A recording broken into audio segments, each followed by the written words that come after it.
ಭಕ್ತಕಾಮ ಕಲ್ಪದ್ರೂಮರೆನಿಸಿದ ಜಗದಾದಿ ಜಗದ್ಗುರು ಶ್ರೀ ಸಿದ್ಧಾರೂಢರನ್ನು ಎನ್ನರುತ್ಪದ್ಮದಲ್ಲಿ ಧ್ಯಾನಿಸಿಕೊಂಡು ತತ್ಸ್ವರೂಪರೆಯಾಗಿರುವ ಮಹಾಲಿಂಗೇಶ್ವರರ ಪವಿತ್ರ ಅಡಿದಾವರೆಗಳನ್ನು ಮನಮಂದಿರದಲ್ಲಿ ಸ್ಥಾಪಿಸಿಕೊಂಡು ಬ್ರಹ್ಮೈಕ್ಯ ಬ್ರಹ್ಮಲೀನ ಸಿದ್ದಯ್ಯಪ್ಪಂಗಳ ಪವಿತ್ರ ಅಡಿದಾವರೆಗಳಲ್ಲಿ ಅನಂತ ಕೋಟಿ ಭಕ್ತಿಪೂರ್ವಕ ಶಿರಸಾಷ್ಟಾಂಗ ಪ್ರಣಾಮಗಳನ್ನು ಸಮರ್ಪಿಸುತ್ತಾ ತತ್ಸ್ವರೂಪರು ಲೋಕ ಕಲ್ಯಾಣ ಹಿತಚಿಂತಕರು ಅನಂತ ಕಲ್ಯಾಣ ಗುಣಗಣ ಸಮನ್ವಿತ ಪರಮಪೂಜ್ಯ ಪ್ರಾತಸ್ಮರಣೀಯ ಶ್ರೀ ಶ್ರೋತ್ರೀಯ ಬ್ರಹ್ಮನಿಷ್ಠ ಸದ್ಗುರು ತಂದೆಯ ಪವಿತ್ರ ಅಡಿದಾವರೆಗಳಲ್ಲಿ ಅನಂತ ಕೋಟಿ ಭಕ್ತಿಪೂರ್ವಕ ಶಿರಸಾಷ್ಟಾಂಗ ಪ್ರಣಾಮಗಳನ್ನು ಸಮರ್ಪಿಸುತ್ತಾ ತತ್ಸ್ವರೂಪರು ಅಕ್ಕನ ಪರಾವತಾರಿಗಳು ಮುಮುಕ್ಷುಗಳ ಮಹಾಮಾತೆ ಭಕ್ತಿಜ್ಞಾನ ವೈರಾಗ್ಯವೇ ಮೂರ್ತಿವೆತ್ತಿ ಬಂದ ಪರಮಪೂಜ್ಯ ಪ್ರಾತಸ್ಮರಣೀಯ ಶ್ರೀ ಶ್ರೋತ್ರೀಯ ಬ್ರಹ್ಮನಿಷ್ಠ ಸದ್ಗುರು ಮಾತೋಶ್ರೀಯವರ ಪಾವನ ಪಾದಾರವಿಂದಕ್ಕೂ ಅನಂತ ಕೋಟಿ ಭಕ್ತಿಪೂರ್ವಕ ಶಿರಸಾಷ್ಟಾಂಗ ಪ್ರಣಾಮಗಳನ್ನು ಸಮರ್ಪಿಸುತ್ತಾ ತತ್ಸ್ವರೂಪರು ಶ್ರೀಮಠದ ಪೀಠಾಧಿಪತಿಗಳು ವಯೋವೃದ್ಧರು ಜ್ಞಾನವೃದ್ಧರು ಅನುಭಾವಿಗಳು ಮುಮುಕ್ಷುಗಳ ಹಿತಚಿಂತಕರಾಗಿರುವ ಸದ್ಗುರು ಅಪ್ಪಾಜಿಯವರ ಪವಿತ್ರ ಅಡಿದಾವರೆಗಳಲ್ಲಿ ಅನಂತ ಕೋಟಿ ಭಕ್ತಿಪೂರ್ವಕ ಶಿರಸಾಷ್ಟಾಂಗ ಪ್ರಣಾಮಗಳನ್ನು ಸಮರ್ಪಿಸುತ್ತಾ ಸತ್ಸಂಗ ಸಮ್ಮೇಳನದಲ್ಲಿ ಭಾಗಿಗಳಾಗಿ ಜ್ಞಾನಾಮೃತವನ್ನು ಪಾನ ಮಾಡಲು ಬಂದ ಎನ್ನ ಆತ್ಮೀಯ ಶರಣು ತಂದೆ ತಾಯಿಗಳೇ, ನಿಮ್ಮೆಲ್ಲರಿಗೂ ಶರಣು ಶರಣಾರ್ಥಿಗಳು. ಸದ್ಗುರುನಾಥನ ಅಪಾರ ಕೃಪೆಯಿಂದ ನಡೆದುಕೊಂಡು ಬರಲಿರುವ ಪ್ರತಿನಿತ್ಯದ ಸಾಯಂಕಾಲದ ಚಿಂತನೆಯಲ್ಲಿ ಶ್ರೀಮದ್ ಭಾಗವತವನ್ನು ನಾವೆಲ್ಲ ಚಿಂತನೆ ಮಾಡ್ತಾ, ನಿನ್ನಿನ ದಿವಸ ನಾರದ ಮಹರ್ಷಿ ಭಕ್ತಿ ಅಂತಕ್ಕಂಥದ್ದು ಜ್ಞಾನ ಮತ್ತು ವೈರಾಗ್ಯ ಅನ್ನುವಂಥ ಎರಡು ಮಕ್ಕಳನ್ನು ಮುಂದಾಕಿಕೊಂಡು ನಾಲ್ಕು ದಿಕ್ಕಿಗೆ ನೋಡುವಂಥ ಸಮಯದೊಳಗೆ ನಾರದ ಮಹರ್ಷಿಯನ್ನು ನೋಡಿ ಒಂದು ಕ್ಷಣ ನಿಲ್ಲು ಅಂತ ಹೇಳ್ತಾ ಕರೆದ ಬಳಿಕ ನಾರದ, ನೀ ಯಾರು ಅಂತ ಕೇಳಿದ, ನಾ ಭಕ್ತಿ ದೇವಿ ಇದ್ದೀನಿ. ನಾನು ದ್ರವಿಡ ದೇಶದಲ್ಲಿ ಹುಟ್ಟಿ ಕರ್ನಾಟಕದಲ್ಲಿ ಬೆಳೆದು ಪರಿಪಾಲನೆಯನ್ನು ಹೊಂದಿ ಮಹಾರಾಷ್ಟ್ರದಲ್ಲಿ ಸ್ವಲ್ಪ ಪ್ರಚಾರ ನಂದು ಸನ್ಮಾನ ಗೌರವ ಅದ, ಆದರೆ ಗುಜರಾತಿನಲ್ಲಿ ಮಾತ್ರ ಸಂಪೂರ್ಣವಾಗಿ ಜೀರ್ಣವಾಗಿದ್ದೀನಿ ಅಂತ ಹೇಳಿದ್ಲು. ಯಾಕೆ ನಾನಲ್ಲಿ ಜೀರ್ಣ ಆದೆ ಅಂತ ಕೇಳಿದ್ರೆ, ಅಲ್ಲಿರ್ತಕ್ಕಂಥ ಜನರು ರೊಕ್ಕದ ಬೆನ್ನತ್ಯಾರ ಅಂತಾರೆ. ಕಾಂಚನದ ಬೆನ್ನತ್ತಿ ಭಕ್ತಿಯನ್ನು ಅವರು ಮರೆತದ್ದಕ್ಕಾಗಿ ನಾನೇನಾಗಿಬಿಟ್ಟಿನಿ, ಅಲ್ಲಿ ಜೀರ್ಣನಾದೆ ಅಂತ ತಿಳ್ಕೊಂಡು ನಾರದ ಭಗವಂತನಿಗೆ ಉಪದೇಶ ಮಾಡ್ತಾ, ನಾರದ ಭಕ್ತಿಯ ಅಂಗಗಳು 9 ಅಂತ ತಿಳಿಸಕೊಂಡಿದ್ದಾರೆ. ನವವಿಧ ಭಕ್ತಿ ಅಂತ ನಾವು ಹೇಳ್ತೀವಿ. ಪ್ರಥಮದ ಭಕ್ತಿ ಯಾವುದದ ಅಂತ ಕೇಳಿದ್ರೆ ಶ್ರವಣ ಭಕ್ತಿ. ಈ ಶ್ರವಣ ಭಕ್ತಿನೂ ಕೂಡ ನಷ್ಟ ಆಗಿ ಹೋಗಿಬಿಟ್ಟದ ಅಂತ ಹೇಳಿದ್ರು ಅವರು. ಶ್ರವಣ ಅಂದ್ರೆ ಬರೀ ಕತೆಗಳನ್ನು ಶಾಸ್ತ್ರ ಪುರಾಣಗಳನ್ನು ಕೇಳಿದ ಮಾತ್ರಕ್ಕೆ ಶ್ರವಣ ಭಕ್ತಿ ಆಗಂಗಿಲ್ಲ. ಏನು ಕೇಳ್ತೀವಿ ಅದರದ್ದು ಮನನ ಮಾಡಿದ್ವಿ ಅಂದ್ರೆ ಅದು ಜ್ಞಾನವನ್ನು ಕೊಡ್ತಿತ್ತು.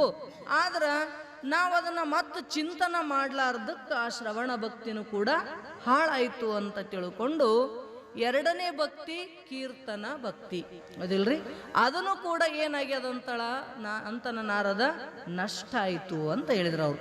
ಯಾಕೆ ಕೀರ್ತನ ಭಕ್ತಿ ನಷ್ಟ ಆಯ್ತ್ರಿ ಅಂತ ಕೇಳಿದ್ರ, ಅಲ್ಲಿ ರೊಕ್ಕದ ಲೋಭ ಹುಟ್ಟಿರೋದ್ರಿಂದ ಕೀರ್ತನೆ ಅದು ನಾವು ಅದನ್ನು ಕಾಂಚನಕ್ಕಾಗಿ ಮಾರಿಕೊಳ್ಳುವುದರಿಂದ ಕೀರ್ತನ ಭಕ್ತಿ ಅಂತಕ್ಕಂಥದ್ದು ನಷ್ಟಭ್ರಷ್ಟ ಆಗಿ ಹೋಯಿತು ಅಂತ ನಿನ್ನಿನ ದಿವಸ ಅದರ ಬಗ್ಗೆ ನಾವೆಲ್ಲ ಚಿಂತನೆ ಮಾಡ್ತಾ, ಜ್ಞಾನಿ ಪುರುಷನಿಗೆ ಸಮ್ಮಾನಕ್ಕಿಂತ ಅಪಮಾನಕ್ಕಿಂತ ಸಮ್ಮಾನನೇ ಬಹಳ ಕೆಟ್ಟದ. ಕೀರ್ತಿಯ ಮೋಹವನ್ನು ಬಿಡಿಸ್ಕೊಳ್ಳೋದು ಬಹಳ ಕಷ್ಟ ಆಗ್ತದ. ಜ್ಞಾನಿಯಾಗಿರ್ತಕ್ಕಂಥವನು ಆ ಕೀರ್ತಿಯ ಮೋಹನೂ ಕೂಡ ಅವನಿಗೆ ಸತಾಸ್ತದ, ತ್ರಾಸು ಕೊಡುತ್ತದ. ಅದಕ್ಕೆ ನಾನು ಏನು ಮಾಡ್ತೀನಿ ಅಂತ ನಾರದ, ನನ್ನ ಮನಸ್ಸನ್ನು ಸದಾ ಸಂಜಾಸ್ಕೋತ ಅದಕ್ಕೆ ಸಮಾಧಾನ ಹೇಳ್ತಾ ಇರ್ತೀನಿ. ಒಂದು ವೇಳೆ ನಾವು ಅದನ್ನು ಸಮಾಧಾನ ಮಾಡಲಿಲ್ಲ ಅಂದ್ರೆ ಅದು ಯಾವತ್ತೂ ಕೂಡ ಏನಾಗಂಗಿಲ್ಲ ಅಂದ್ರೆ ನಾಶ ಆಗಂಗಿಲ್ಲ. ಅದರ ಅಭಿಮಾನ, ಕೀರ್ತಿಯ ಅಭಿಮಾನ ಭಾಳ ಕೆಟ್ಟದ ಅನ್ನೋದನ್ನು ನಿನ್ನೆ ದಿವಸ ನಮಗೆ ತಿಳಿಸಿದ್ರು. ಅದಕ್ಕೆ ಇವತ್ತಂತರ ಕಥಾ ಕೀರ್ತನ ಮೇ ಜಗತ್ ಅನಾಯಾಸ ಹಿ ವಿಸ್ಮೃತ ಹೋ ಜಾತಾ ಹೈ.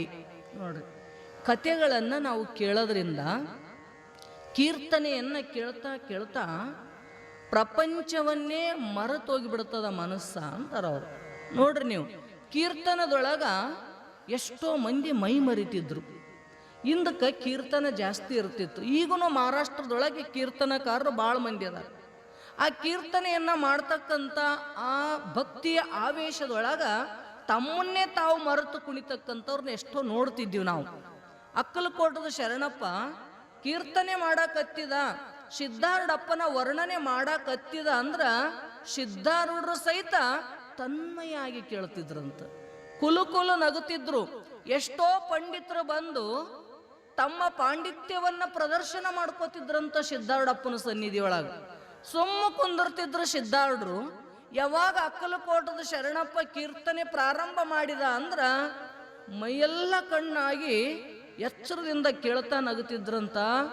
ಅವ್ರಿಗೆ ಸಂಕಟ ಪಂಡಿತರಿಗೆ. ನಾವೆಷ್ಟೆಲ್ಲ ಪದಾರ್ಥಗಳನ್ನ ಶಾಸ್ತ್ರವನ್ನ ಸವಿಸ್ತಾರವಾಗಿ ಬಿಡಿಸಿದ್ರು ಕೂಡ ಒಂದು ಸಲ ಗೋಣ ಹಾಕ್ಲಿಲ್ಲ, ಸಂತೋಷ ಪಡ್ಲಿಲ್ಲ.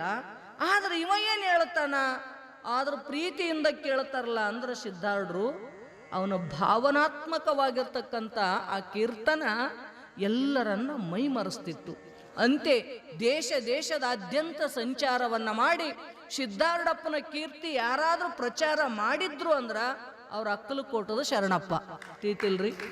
ರಾಜ ಮಹಾರಾಜರನ್ನ ತಂದು ಸಿದ್ಧಾರೂಢರ ಪಾದಕ್ಕೆ ಹಾಕಿದ್ರು. ಅವ್ರು ಎಷ್ಟು ನಿಸ್ವಾರ್ಥ ಭಾವನೆ ಅವರಿಗೆ. ನನ್ನ ಕೀರ್ತಿಯನ್ನ ನಾ ಬೆಳೆಸ್ಕೋಬೇಕನ್ಲಿಲ್ಲ ಪುಣ್ಯಾತ್ಮ, ಹೌದಿಲ್ರಿ? ಸಿದ್ಧಾರೂಢಪ್ಪನ ಕೀರ್ತಿಯನ್ನ ಬೆಳೆಸಬೇಕಂತ ತಿಳ್ಕೊಂಡು ಎಲ್ಲೆಲ್ಲೋ ಇರ್ತಕ್ಕಂಥ ರಾಜ ಮಹಾರಾಜರು ಸಿದ್ಧಾರೂಢಪ್ಪನ ಪಾದಕ್ಕ ದಾಸಾನುದಾಸ ಆಗಬೇಕಾದ್ರೆ ಸಾಮಾನ್ಯದ ಏನ್ರಿ? ಸುಮ್ಮ ಸಣ್ಣ ಪುಟ್ಟ ಶ್ರೀಮಂತರಿದ್ದರನೇ ಗುರುಗಳ ಹತ್ರ ಬರಂಗಿಲ್ಲ, ಶಾಸ್ತ್ರ ಕೇಳಂಗಿಲ್ಲ ನಾವು, ಹೌದಂತೀರ ಇಲ್ಲ? ಸಣ್ಣ ಶ್ರೀಮಂತ ಇರ್ತಾನ, ಇಲ್ಲ ಅಧ್ಯಕ್ಷ ಇರ್ತಾನ, MLA ಇದ್ದ ಅಂದ್ರೆ ದೇವ್ರ ಕಣ್ಣಿಗೆ ಕಾಣಂಗಿಲ್ಲ. ಅಂತದ್ರೊಳಗ ರಾಜ ಮಹಾರಾಜರು ಬರ್ಬೇಕಲ್ರಿ. ಗುರು ಸನ್ನಿಧಿ ಒಳಗ ಬಂದು ಅವ್ರು ಉಳ್ಳಾಡಬೇಕಾದ್ರ ಎಂಥ ಭಕ್ತಿಯನ್ನ ಅವ್ರೊಳಗೆ ಮೂಡಿಸಿರ್ಬೇಕು ಅಕ್ಕಲಕೋಟದ ಶರಣಪ್ಪ. ಅಷ್ಟೆಲ್ಲ ಕೀರ್ತನದೊಳಗ ಮೈ ಮರಿತಿದ್ರು. ಕೀರ್ತನ ಅಂತ ಎದಕ್ಕೆ ಅನ್ಬೇಕಂದ್ರೆ ನಮ್ಮನ್ನ ನಾವು ಮರೆತಿರ್ಬೇಕಂತ. ಅದು ನಿಜವಾದ ಕೀರ್ತನೆ. ಅದಕ್ಕ ಕಥೆಗಳನ್ನ ಕೇಳುವಾಗ, ಕೀರ್ತನೆಯನ್ನ ಕೇಳುವಾಗ ಏನಾಗಬೇಕಂದ್ರೆ ಜಗತ್ತು ವಿಸ್ಮೃತಿ ಆಗಬೇಕು ಅಂತಾರವ್ರು. ತಿಳಿತ್ರಿ? ನಾವೆಲ್ಲಿ ಕುಂತೀವಿ, ಏನು ಮಾಡಾಕತ್ತೀವಿ, ನಾವು ಯಾರಿದ್ದೀವಿ ಅನ್ನುವುದನ್ನ ಮರೆಸ್ತದದು. ಅದಕ್ಕನೆ ನಾವೇನಂತೀವಿ? ಕಥಾ ಅಂತೀವಿ, ಕೀರ್ತನ ಅಂತೀವಿ. ಅದಕ್ಕೆ धन के लोभ की अपेक्षा कथा में जब बैठे हो तो संसार व्यवहार के विचारों का मन से निकाल दो. ಅದಕ್ಕೆ ಅವ್ರು ಹೇಳ್ತಾರೆ, ನೀ ಯಾವಾಗ ಇಲ್ಲಿ ಬಂದು ಕುಂತಿದಿ ಕಥಾದೊಳಗ ಅಂದ್ರ ನಿನ್ನ ಮನಸ್ಸಿನೊಳಗಿರ್ತಕ್ಕಂಥ ಸಂಸಾರ ಭಾವನೆಗಳನ್ನ ತೆಗೆದಾಕಿ ಬಿಡು ಅಂತಾರ ಅವ್ರು. ಅವನ್ ಇಟ್ಕೊಂಡು ಕುಂತಿ ಅಂದ್ರೆ ಕತಿ ಒಳಗೆ ಹೋಗಂಗಿಲ್ಲ, ಮೈ ಮರಿಯಕ್ಕಾಗಂಗಿಲ್ಲ, ಭಕ್ತಿ ಅಂತಕ್ಕಂಥದ್ದು ನಿನ್ನೊಳಗ ಇಳಿಯಂಗಿಲ್ಲ. ಎಲ್ಲಿ ತನಕ ಪ್ರಪಂಚದ ಅಲ್ಲಿ ತನಕ ಪರಮಾತ್ಮ ಬರಂಗಿಲ್ಲ. ನಿನ್ನ ಒಳಗಿರ್ತಕ್ಕಂಥ ಪ್ರಪಂಚವನ್ನ ನೀ ಮರಿಬೇಕಾಗಿತ್ತಂದ್ರ ಇಲ್ಲಿ ಬಂದು ಕುಂತಾಗ ಸಮಸ್ತ ಪ್ರಪಂಚದ ವಿಚಾರಗಳನ್ನ ಹೊರಗೆ ಹಾಕು ಅಂತಾರವ್ರು. ಮನಸ್ಸಿನಿಂದ ಅವನ್ನ ತೆಗೆದಾಕಿ ಬಿಡು. ಮೈ ಅಪನೆ ಶ್ರೀಕೃಷ್ಣಕ್ಕೆ ಚರಣೋಮೆ ಬೈಟೆ ಹೂ. ಈ ರೀತಿ ಭಾವನೆಯನ್ನ ಮಾಡ್ಕೋ. ಇಲ್ಲಿ ಕುಂತಾಗ ನಾನು ಈ ಸದ್ಯ ಎಲ್ಲಿ ಕುಂತೀನಿ ಅಂದ್ರ ಪರಮಾತ್ಮನ ಚರಣ ಕಮಲದೊಳಗ ನಾ ಇದ್ದೀನಿ ಅಂತಕ್ಕಂಥ ಭಾವನೆಯನ್ನೊಳಗಿರ್ಬೇಕು. ಐಸಿ ಭಾವನಾ ರಕೋ. ಈ ರೀತಿಯಿಂದ ಭಾವನೆಯನ್ನು ಇಟ್ಕೊಂಡು ಕೀರ್ತನ ಭಕ್ತಿ ನಿಷ್ಕಾಮ ಓನಿ ಚಾಯೇ. ನೋಡ್ರಿ, ಕೀರ್ತನ ಭಕ್ತಿ ಹೆಂಗಿರ್ಬೇಕಂದ್ರ ಅದು ಏನನ್ನೂ ಕೂಡ ಅಪೇಕ್ಷೆ ಮಾಡಬಾರ್ದು, ನಿಷ್ಕಾಮವಾಗಿರಬೇಕು ಅಂತಾರವ್ರು. ನಾವಿಲ್ಲಿ ಬಂದು ಕುಂತಾಗನು ಕೂಡ ಮನಸ್ಸಿನೊಳಗ ಏನೇನೋ ಆಶೆ ಆಮಿಷಗಳನ್ನ ಇಟ್ಕೊಂಡಿದ್ವಿ ಅಂತ ಕೇಳಿದ್ರ ಅದು ಸಾರ್ಥಕತೆಯನ್ನ ಪಡ್ಕೊಳ್ಳಂಗಿಲ್ಲ. ಅದಕ್ಕ ಮನಸ್ಸಿನ ಸಮಸ್ತ ವಿಚಾರಗಳನ್ನ ಹೊರಗಾಕಿ ನೀ ಏನು ಮಾಡಂದ್ರೆ ಕೀರ್ತನೆಯನ್ನ ಕೇಳ್ತಾ ಕೂಡು. ಆ ಕೀರ್ತನ ಭಕ್ತಿ ಯಾವತ್ತೂ ಕೂಡ ನಿಷ್ಕಾಮವಾಗಿ ಇರಬೇಕು. ಸಂತ ತುಳಸಿದಾಸನೇ ಕಹಾ ಹೈಕಿ ಸ್ವತಃ ಸುಖಾಯ. ನೋಡ್ರಿ, ತುಳಸಿದಾಸ ಅಂತ ಏನು ಶ್ರೇಷ್ಠವಾಗಿರ್ತಕ್ಕಂಥ ಒಬ್ಬ ಭಕ್ತ ಆಗಿ ಹೋದ ಮಹಾರಾಷ್ಟ್ರದೊಳಗ. ನೀವು ಕೇಳಿದ್ರೆ ಅಪ್ಪರವನ ಕಥೆ ಹೇಳಿದ್ರಲ್ಲ, ಅವನಂತ ಕಾಮಿನೇ ಜಗತ್ತಿನೊಳಗ ಯಾರೂ ಇರಲಿಲ್ಲ. ಹೆಂಡತಿಯ ಮೋಹದೊಳಗ ಮುಳುಗಿರ್ತಕ್ಕಂಥ ತುಳಸಿದಾಸ ಹೆಂಡತಿಯ ಒಂದೇ ಒಂದು ಮಾತು, ಎಷ್ಟು ಪ್ರೀತಿಯನ್ನ ಅಸ್ಥಿ ಚರ್ಮ ಮಲಮೂತ್ರಮಯವಾಗಿರ್ತಕ್ಕಂಥ ಈ ಶರೀರದ ಮೇಲೆ ಇಟ್ಟಿದಿ, ಅಷ್ಟೇ ರಾಮನ ಮೇಲೆ ಇಟ್ಟಿದ್ದಿ ಅಂದ್ರೆ ಭಗವಂತ ಸಿಗುತ್ತಿದ್ದ ಅಂತಕ್ಕಂಥ ಒಂದೇ ಒಂದು ಮಾತು ಅವನ್ನ ಪರಿಣಾಮ ಮಾಡ್ತಲ್ರಿ. ಅವನೇನು ಮಾಡಿದ? ಸರ್ವಸಂಗವನ್ನ ಪರಿತ್ಯಾಗ ಮಾಡಿದ. ರಾಮನ ದರ್ಶನವನ್ನ ಮಾಡಿನೇ ವಾಪಸ್ ಬರ್ತೀನಿ ಅಂತ ತಿಳ್ಕೊಂಡು ಹೋದವ. ರಾಮ ಪ್ರತ್ಯಕ್ಷ ಆಗುವ ತನಕ ತಪಸ್ಸನ್ನು ಮಾಡಿದ ಅಂತ ನಾವು ಅವನ ಇತಿಹಾಸ ಕೇಳ್ತೀವಿ. ಅಂತ ಪುಣ್ಯಾತ್ಮ ಏನು ಮಾಡಿದ ಅಂದ್ರೆ ತುಳಸಿ ರಾಮಾಯಣ ಅಂತಕ್ಕಂಥ ಅದ್ಭುತವಾಗಿರ್ತಕ್ಕಂಥ ಗ್ರಂಥವನ್ನ ಬರೆದ. ಇವತ್ತು ಮಹಾರಾಷ್ಟ್ರದೊಳಗೆ ಅದನ್ನ ಪಾರಾಯಣ ಮಾಡ್ತಾರೆ ಎಷ್ಟೋ ಜನ. ತುಳಸಿ ರಾಮಾಯಣ ಬಹಳ ಶ್ರೇಷ್ಠವಾಗಿರ್ತಕ್ಕಂಥ ಗ್ರಂಥ ಬರೆದ ಪುಣ್ಯಾತ್ಮ. ರಾಮಚರಿತ್ರೆಯನ್ನ ಬರದಲ್ಲ, ಅವ ಒಂದು ಮಾತು ಹೇಳತಾನ. ಏನಂತನಂದ್ರ, ತುಳಸಿದಾಸನೆ ಕಹಾ ಹೈ ಕಿ ಸ್ವತಃ ಸುಖಾಯ ಮೈ ಅಪನೆ ಸುಖ ಕೆ ಲಿಯೇ ಕಥಾ ಕರ್ತಾ ಹೂಂ. ನೋಡ್ರಿ, ನಾನು ಎದಕ್ಕಾಗಿ ಕಥೆ ಹೇಳ್ತೀನ್ರಿ? ಪ್ರವಚನ ಹೇಳ್ತೀವಿ, ಪುರಾಣಗಳನ್ನ ಹೇಳ್ತೀವಿ ಅಂದ್ರ ನಾವು ಮಂದಿ ಸಲುವಾಗಿ ಹೇಳೋರಿ, ಹೌದಿಲ್ರಿ? ಮಂದಿ ಚಲೋ ಅನ್ನಬೇಕು. ನೀವು ಚಲೋ ಅಂತ ಅಂದ್ರೆ ನಮಗೆ ಹೇಳೋರಿಗೆ ಖುಷಿ ಆಗುತ್ತದೆ. ಅವ ಏನಂತಾನ? ಮಂದಿ ಚಲೋ ಅನ್ನ ನನಗೆ ಬೇಕಾಗಿಲ್ಲ, ಹೌದಿಲ್ರಿ? ನನ್ನ ಸುಖಕ್ಕಾಗಿ, ನನ್ನ ಪರಮಾತ್ಮನ ಭಕ್ತಿಯನ್ನ ವೃದ್ಧಿ ಮಾಡ್ಕೊಳ್ಳಕ್ಕಾಗಿ ನಾನು ಕಥೆಯನ್ನ ಹೇಳ್ತೀನಿ, ಮತ್ತೊಬ್ಬರ ಬಗ್ಗೆ ನನಗೆ ವಿಚಾರ ಇಲ್ಲ ಅಂತ ಹೇಳ್ತಾನೆ ತುಳಸಿದಾಸ. ದೂಸರೋಂಕೋ ಕ್ಯಾ ಸುಖ ಮಿಲ್ತಾ ಹೈ ಇಶಿ ಕಾ ಮುಜೆ ಕೋಹಿ ಖಬರ್ ನಹಿ ಹೈ. ನೋಡ್ರಿ, ಇದರಿಂದ ಮತ್ತೊಬ್ಬರಿಗೆ ಏನಾಗ್ತದ ಅಂತಕ್ಕಂಥ ಅದರ ಬಗ್ಗೆ ನಾವು ವಿಚಾರ ಮಾಡಂಗಿಲ್ಲ. ನನಗದರಿಂದ ಆನಂದ ಆಗ್ತದ, ಅದಕ್ಕೆ ನಾನು ಹೇಳುತ್ತೀನಿ. ನಮ್ಮ ಆನಂದಕ್ಕೆ ನಾವು ಹೇಳಬೇಕು, ನಮ್ಮ ಆನಂದಕ್ಕೆ ನಾವು ಕೇಳಬೇಕು, ಹೌದಿಲ್ರಿ? ಮಂದಿ ತಿಳಿತದೋ ಇಲ್ಲೋ, ಹೌದಂತಾರೋ ಅಲ್ಲಂತಾರೋ ಅದ್ರ ಬಗ್ಗೆ ನೀನು ವಿಚಾರ ಇಟ್ಕೊಳಕ್ ಹೋಗ್ಬೇಡ. ಯಾಕ? ನಿಷ್ಕಾಮದಿಂದ ಕಥೆಯನ್ನ ಕೇಳು, ನಿಷ್ಕಾಮವಾಗಿನೇ ಹೇಳು. ಮೊದ್ಲು ಹೇಳೇ ಬಂದಾರ ಅವ್ರ ಮ್ಯಾಗ, ಹೌದಿಲ್ರಿ? ಅದಕ್ಕೆ ಅವ್ರಂತಾರ, ಮತ್ತೊಬ್ಬರ ಬಗ್ಗೆ ನನಗೆ ವಿಚಾರ ಇಲ್ಲ. ಮೇರೆ ಮನ್ ಕೋ ಆನಂದ ಮಿಲೆ ಇಸ್ಲಿಯೇ ಮೈ ಕಥಾ ಕರ್ತಾ ಹೂಂ. ನೋಡ್ರಿ, ನನ್ನ ಮನಸ್ಸಿಗೆ ಆ ಭಗವಂತನ ಲೀಲೆಗಳನ್ನ ಹೇಳೋದ್ರಿಂದ ಆನಂದ ಆಗುತ್ತದ, ಸುಖ ಸಿಗುತ್ತದ ನನಗ. ಅದಕ್ಕೆ ನನ್ನ ಮನಸ್ಸಿನ ಆನಂದಕ್ಕಾಗಿ ನಾ ಕಥೆಯನ್ನ ಹೇಳುತ್ತೀನಿ ಅಂತ ತುಳಸಿದಾಸ. ಈ ರೀತಿಯಿಂದ ಕೀರ್ತನ ಭಕ್ತಿ ಹೆಂಗಿರಬೇಕ್ರಿ ಅಂದ್ರ ನಿಷ್ಕಾಮವಾಗಿ ಇರಬೇಕು. ಶ್ರವಣ ಭಕ್ತಿನೂ ನಷ್ಟ ಆಗೋಯ್ತು, ಆದ್ರೆ ಕೀರ್ತನ ಭಕ್ತಿನೂ ಹಾಳಾಯ್ತು. ಯಾಕಂದ್ರೆ ಲೋಭ ಒಳಗ ಸೇರಿರುವುದರಿಂದ. ಇನ್ನು ಮೂರನೇದು ಯಾವುದದರಿ ಭಕ್ತಿ ಅಂದ್ರೆ ವಂದನಾ ಭಕ್ತಿ. ಅದಕ್ಕಂತಾರ ಅವರು, ವಂದನಾ ಭಕ್ತಿ ಅಭಿಮಾನಕ್ಕೆ ಕಾರಣ ಚಲಿಗೈ. ನೋಡ್ರಿ, ವಂದನಾ ಭಕ್ತಿ ಅಂದ್ರೇನ್ರಿ? ನಮಸ್ಕಾರ ಮಾಡೋದು. ಈ ನಮಸ್ಕಾರ ಮಾಡ್ಬೇಕಾದ್ರೂ ಕೂಡ ಮನುಷ್ಯನಿಗೆ ಆಗ್ತದೇನಂದ್ರೆ ಆಗವಲ್ತದು. ಭಾಳ ಮಂದಿ ದೇವ್ರಿಗೆ ಕೈ ಮುಗಿವಲ್ವ್ರಿ, ಅಣಿನೂ ಹೊಡೆಯಂಗಿಲ್ಲ. ಯಾಕ? ನಾ ದೊಡ್ಡವ ಅಂತಕ್ಕಂಥ ಅಭಿಮಾನ. ಈ ಅಭಿಮಾನ ಒಳಗ ಸೇರಿದ್ದಕ್ಕಾಗಿ ಮನುಷ್ಯ ಬಾಗವಲ್ಲ. ಬಾಗ್ತಾನೇನ್ರಿ? ನೋಡ್ರಿ, ಮೊದಲೆಲ್ಲ ನಮಸ್ಕಾರ ಮಾಡ್ತಿದ್ರು ಎರಡು ಕೈ ಜೋಡಿಸಿ. ಈಗ ಹೋಗ್ಯದದು, ಎಲ್ಲರೂ ಕೈ ಎಟ್ಟೆ ನಮಸ್ಕಾರ ರೀ ನಮಸ್ಕಾರ ಅನ್ಕೋತ ಹೋಗ್ಬಿಡ್ತಾರ, ಹೌದಿಲ್ರಿ? ಯಾಕಂದ್ರೆ ಅಭಿಮಾನದ ಮನುಷ್ಯನಿಗೆ ನಾ ಯಾಕೆ ಸಣ್ಣವಾಗ್ಬೇಕು, ನಾ ದೊಡ್ಡವಿದ್ದೀನಿ, ವಿದ್ಯಾವಂತ ಇದ್ದೀನಿ, ದೊಡ್ಡ ನೌಕರಿ ಮಾಡ್ತೀನಿ, ಈ ರೀತಿಯಿಂದ ಹಿರಿಯರಿಗೆ, ಗುರುಗಳಿಗೆ, ಪರಮಾತ್ಮನಿಗೆ ಈ ಅಭಿಮಾನ ಅಂತಕ್ಕಂಥದ್ದು ಏನು ಮಾಡಾಕತ್ತದಂದ್ರ ನಮಸ್ಕಾರ ಮಾಡಿ ಕೊಡುವಲ್ತ. ನೋಡ್ರಿ, ಹೆಂಗ ಭಕ್ತಿ ಬೆಳಿಬೇಕ್ರಿ? ಮಹಾತ್ಮರು ವಂದನಾ ಅಂತಕ್ಕಂಥದ್ದು ಭಕ್ತಿಯದ. ಪರಮಾತ್ಮನಿಗೆ ಭಾವನಾ ತುಂಬಿ ನೀ ನಮಸ್ಕಾರ ಮಾಡಿದ್ರೆ ಅದಕ್ಕೆ ವಂದನಾ ಭಕ್ತಿ ಅಂತ ಕರೀತಾರ. ನಿನ್ನೊಳಗ ಅಭಿಮಾನ ಒಳಗೆ ಸೇರಿತ್ತು ಅಂದ್ರ ವಂದನಾ ಭಕ್ತಿ ಆಗ್ಲಿಕ್ಕೆ ಸಾಧ್ಯನೇ ಇಲ್ಲ. ಇದು ಅಭಿಮಾನ ಮನುಷ್ಯನಿಗೆ ಬಂದಿರೋದ್ರಿಂದ ಏನಾಯ್ತಂತಾರ ಅವರು, ನಷ್ಟ ಆಗಿ ಹೋಗ್ಬಿಟ್ಟದ ಅಂತಾರ. ಬಸವಣ್ಣ ಎಂತ ವಿನಯ ರೀ! ಎಳ್ಳಿನಷ್ಟಾದ್ರೂ ಅಭಿಮಾನ ಇತ್ತೇನು ಬಸವಣ್ಣನಿಗೆ? ಏನಂತ ನಾವ ಬಾಗಿದ ತಲೆ ಮುಗಿದ ಕೈಯಾಗಿರಿಸು ಕೂಡಲ ಸಂಗಮದೇವ. ಸದಾ ಯಾರು ಬಂದ್ರೂ ಬಾಗಿದ. ಎಂತ ತಾನು ಭಕ್ತಿ ಭಾಂಡಾರಿ ಅನಿಸ್ಕೊಂಡಿದ್ರು ಕೂಡ, ಯಕಶ್ಚಿತ ಒಬ್ಬ ಸಣ್ಣ ಮನುಷ್ಯನ ನೋಡಿದ್ರು ಕೂಡ ಶರಣು ಶರಣಾರ್ಥಿ ಅಂದ. ಕೇಳ್ತೀವಿಲ್ರಿ ನಾವು? ಇಷ್ಟೆಲ್ಲ ವಿನಯ ತುಂಬಿರ್ತಕ್ಕಂಥ ಆ ಬಸವಣ್ಣ ಅವನಲ್ಲಿ ವಂದನ ಮಾಡ್ತಕ್ಕಂಥ ಶಕ್ತಿ ಬಂತು. ಆದ್ರೆ ನಾವು ನಾ ದೊಡ್ಡವ ಅಂತಕ್ಕಂಥ ಅಭಿಮಾನ, ಅಹಂಕಾರ, ಮದ ಏನು ಮಾಡಾಕತ್ತೆ ಅಂದ್ರೆ ನಮ್ಮನ್ನ ಪರಮಾತ್ಮನ ಮುಂದೆ ಬಾಗಲ್ಸುವಲ್ತಂದ್ರ ತಂದೆ ತಾಯಿ ಮುಂದೇನು ಬಾಗ್ತಾನ್ರಿ ಇವ? ಬಾಗ್ತಾನಂತೀರೇನು? ಯಾರು ನಮಸ್ಕಾರ ಮಾಡಂಗಿಲ್ಲ. ಅದಕ್ಕೆ ಅವ್ರಂತಾರ ಇದು ಹೆಂಗಾಯ್ತ್ರಿ ಅಂದ್ರೆ ಒಳಗ ಅಭಿಮಾನ ಸೇರ್ಕೊಂಡು ವಂದನಾ ಭಕ್ತಿ ಅಂತಕ್ಕಂಥದ್ದು ನಾಶ ಆಗಿ ಹೋಗ್ಬಿಡ್ತು. ಅದಕ್ಕೆ ಅಭಿಮಾನ ಬಡತೇಹಿ ವಂದನಾ ಭಕ್ತಿ ನಾಶವ್ವ. ನೋಡ್ರಿ ಹೆಂಗ ಅಭಿಮಾನ ಎಚ್ಚಕೋತ ಹೋಗ್ಯದ, ಹಂಗ ನಾವು ವಂದನಾ ಭಕ್ತಿ ಅಂತಕ್ಕಂಥದ್ದನ್ನ ನಮಸ್ಕಾರ ಮಾಡುವುದನ್ನ ಮರೆತು ಬಿಟ್ಟಿವಿ ನಾವು. ಆದ್ರೆ ಶರಣರು ಕಂಡ ಭಕ್ತರಿಗೆ ಕೈ ಮುಗಿವಾತನೇ ಭಕ್ತ. ಹೆಂಗೆ ಹೇಳಿದ್ರು ಅವರು, ಯಾರು ಕಾಣ್ತಾರ ಅವ್ರಿಗೆ ಒಟ್ಟು ನಮಸ್ಕಾರ ಮಾಡಬೇಕು. ಹಿಂದಕ್ಕೆ ಪದ್ಧತಿ ಇತ್ತು ನೋಡ್ರಿ, ಎಲ್ಲರ ಹೊಂಟಿದ್ರಿ ಯಾರ ಪರಿಚಯದವ್ರು ಬಂದ್ರೆ ನಮಸ್ಕಾರ ರೀ ಶರಣ್ರಿ ಇಟ್ರ ಅಂತಿದ್ರು. ಈಗ ಯಾರು ಅಂತಾರ್ರಿ ಅದನ್ನ? ಬಂದ್ರು ಬಂದಿರ್ಬೇಕು ಬಿಡು, ಹೋದ್ರು ಹೋಗಿರ್ಬೇಕು ಬಿಡು, ಈ ರೀತಿ ಭಾವನೆ ತುಂಬಿಕೊಂಡದ ಮನುಷ್ಯನ ಮನಸ್ಸಿನೊಳಗ. ಅಹಂಕಾರ ರೀ, ಯಾವುದೋ ಒಂದ್ರ ಮ್ಯಾಗ, ಅದು ಎದರ ಮ್ಯಾಗ ಬರ್ತದೋ ಗೊತ್ತಿಲ್ಲ ಅಭಿಮಾನ. ಅದೇನು ಶಾಶ್ವತ ಇರ್ತದೇನು? ಶಾಶ್ವತ ಇರಂಗಿಲ್ಲ ಕರೆ. ಆದ್ರೂ ಕೂಡ ಮನುಷ್ಯನಿಗೆ ಅಹಂಕಾರ ಅಂತಕ್ಕಂಥದ್ದು ಬಹಳ ಕೆಟ್ಟದ ಅಂತಾರವ್ರು.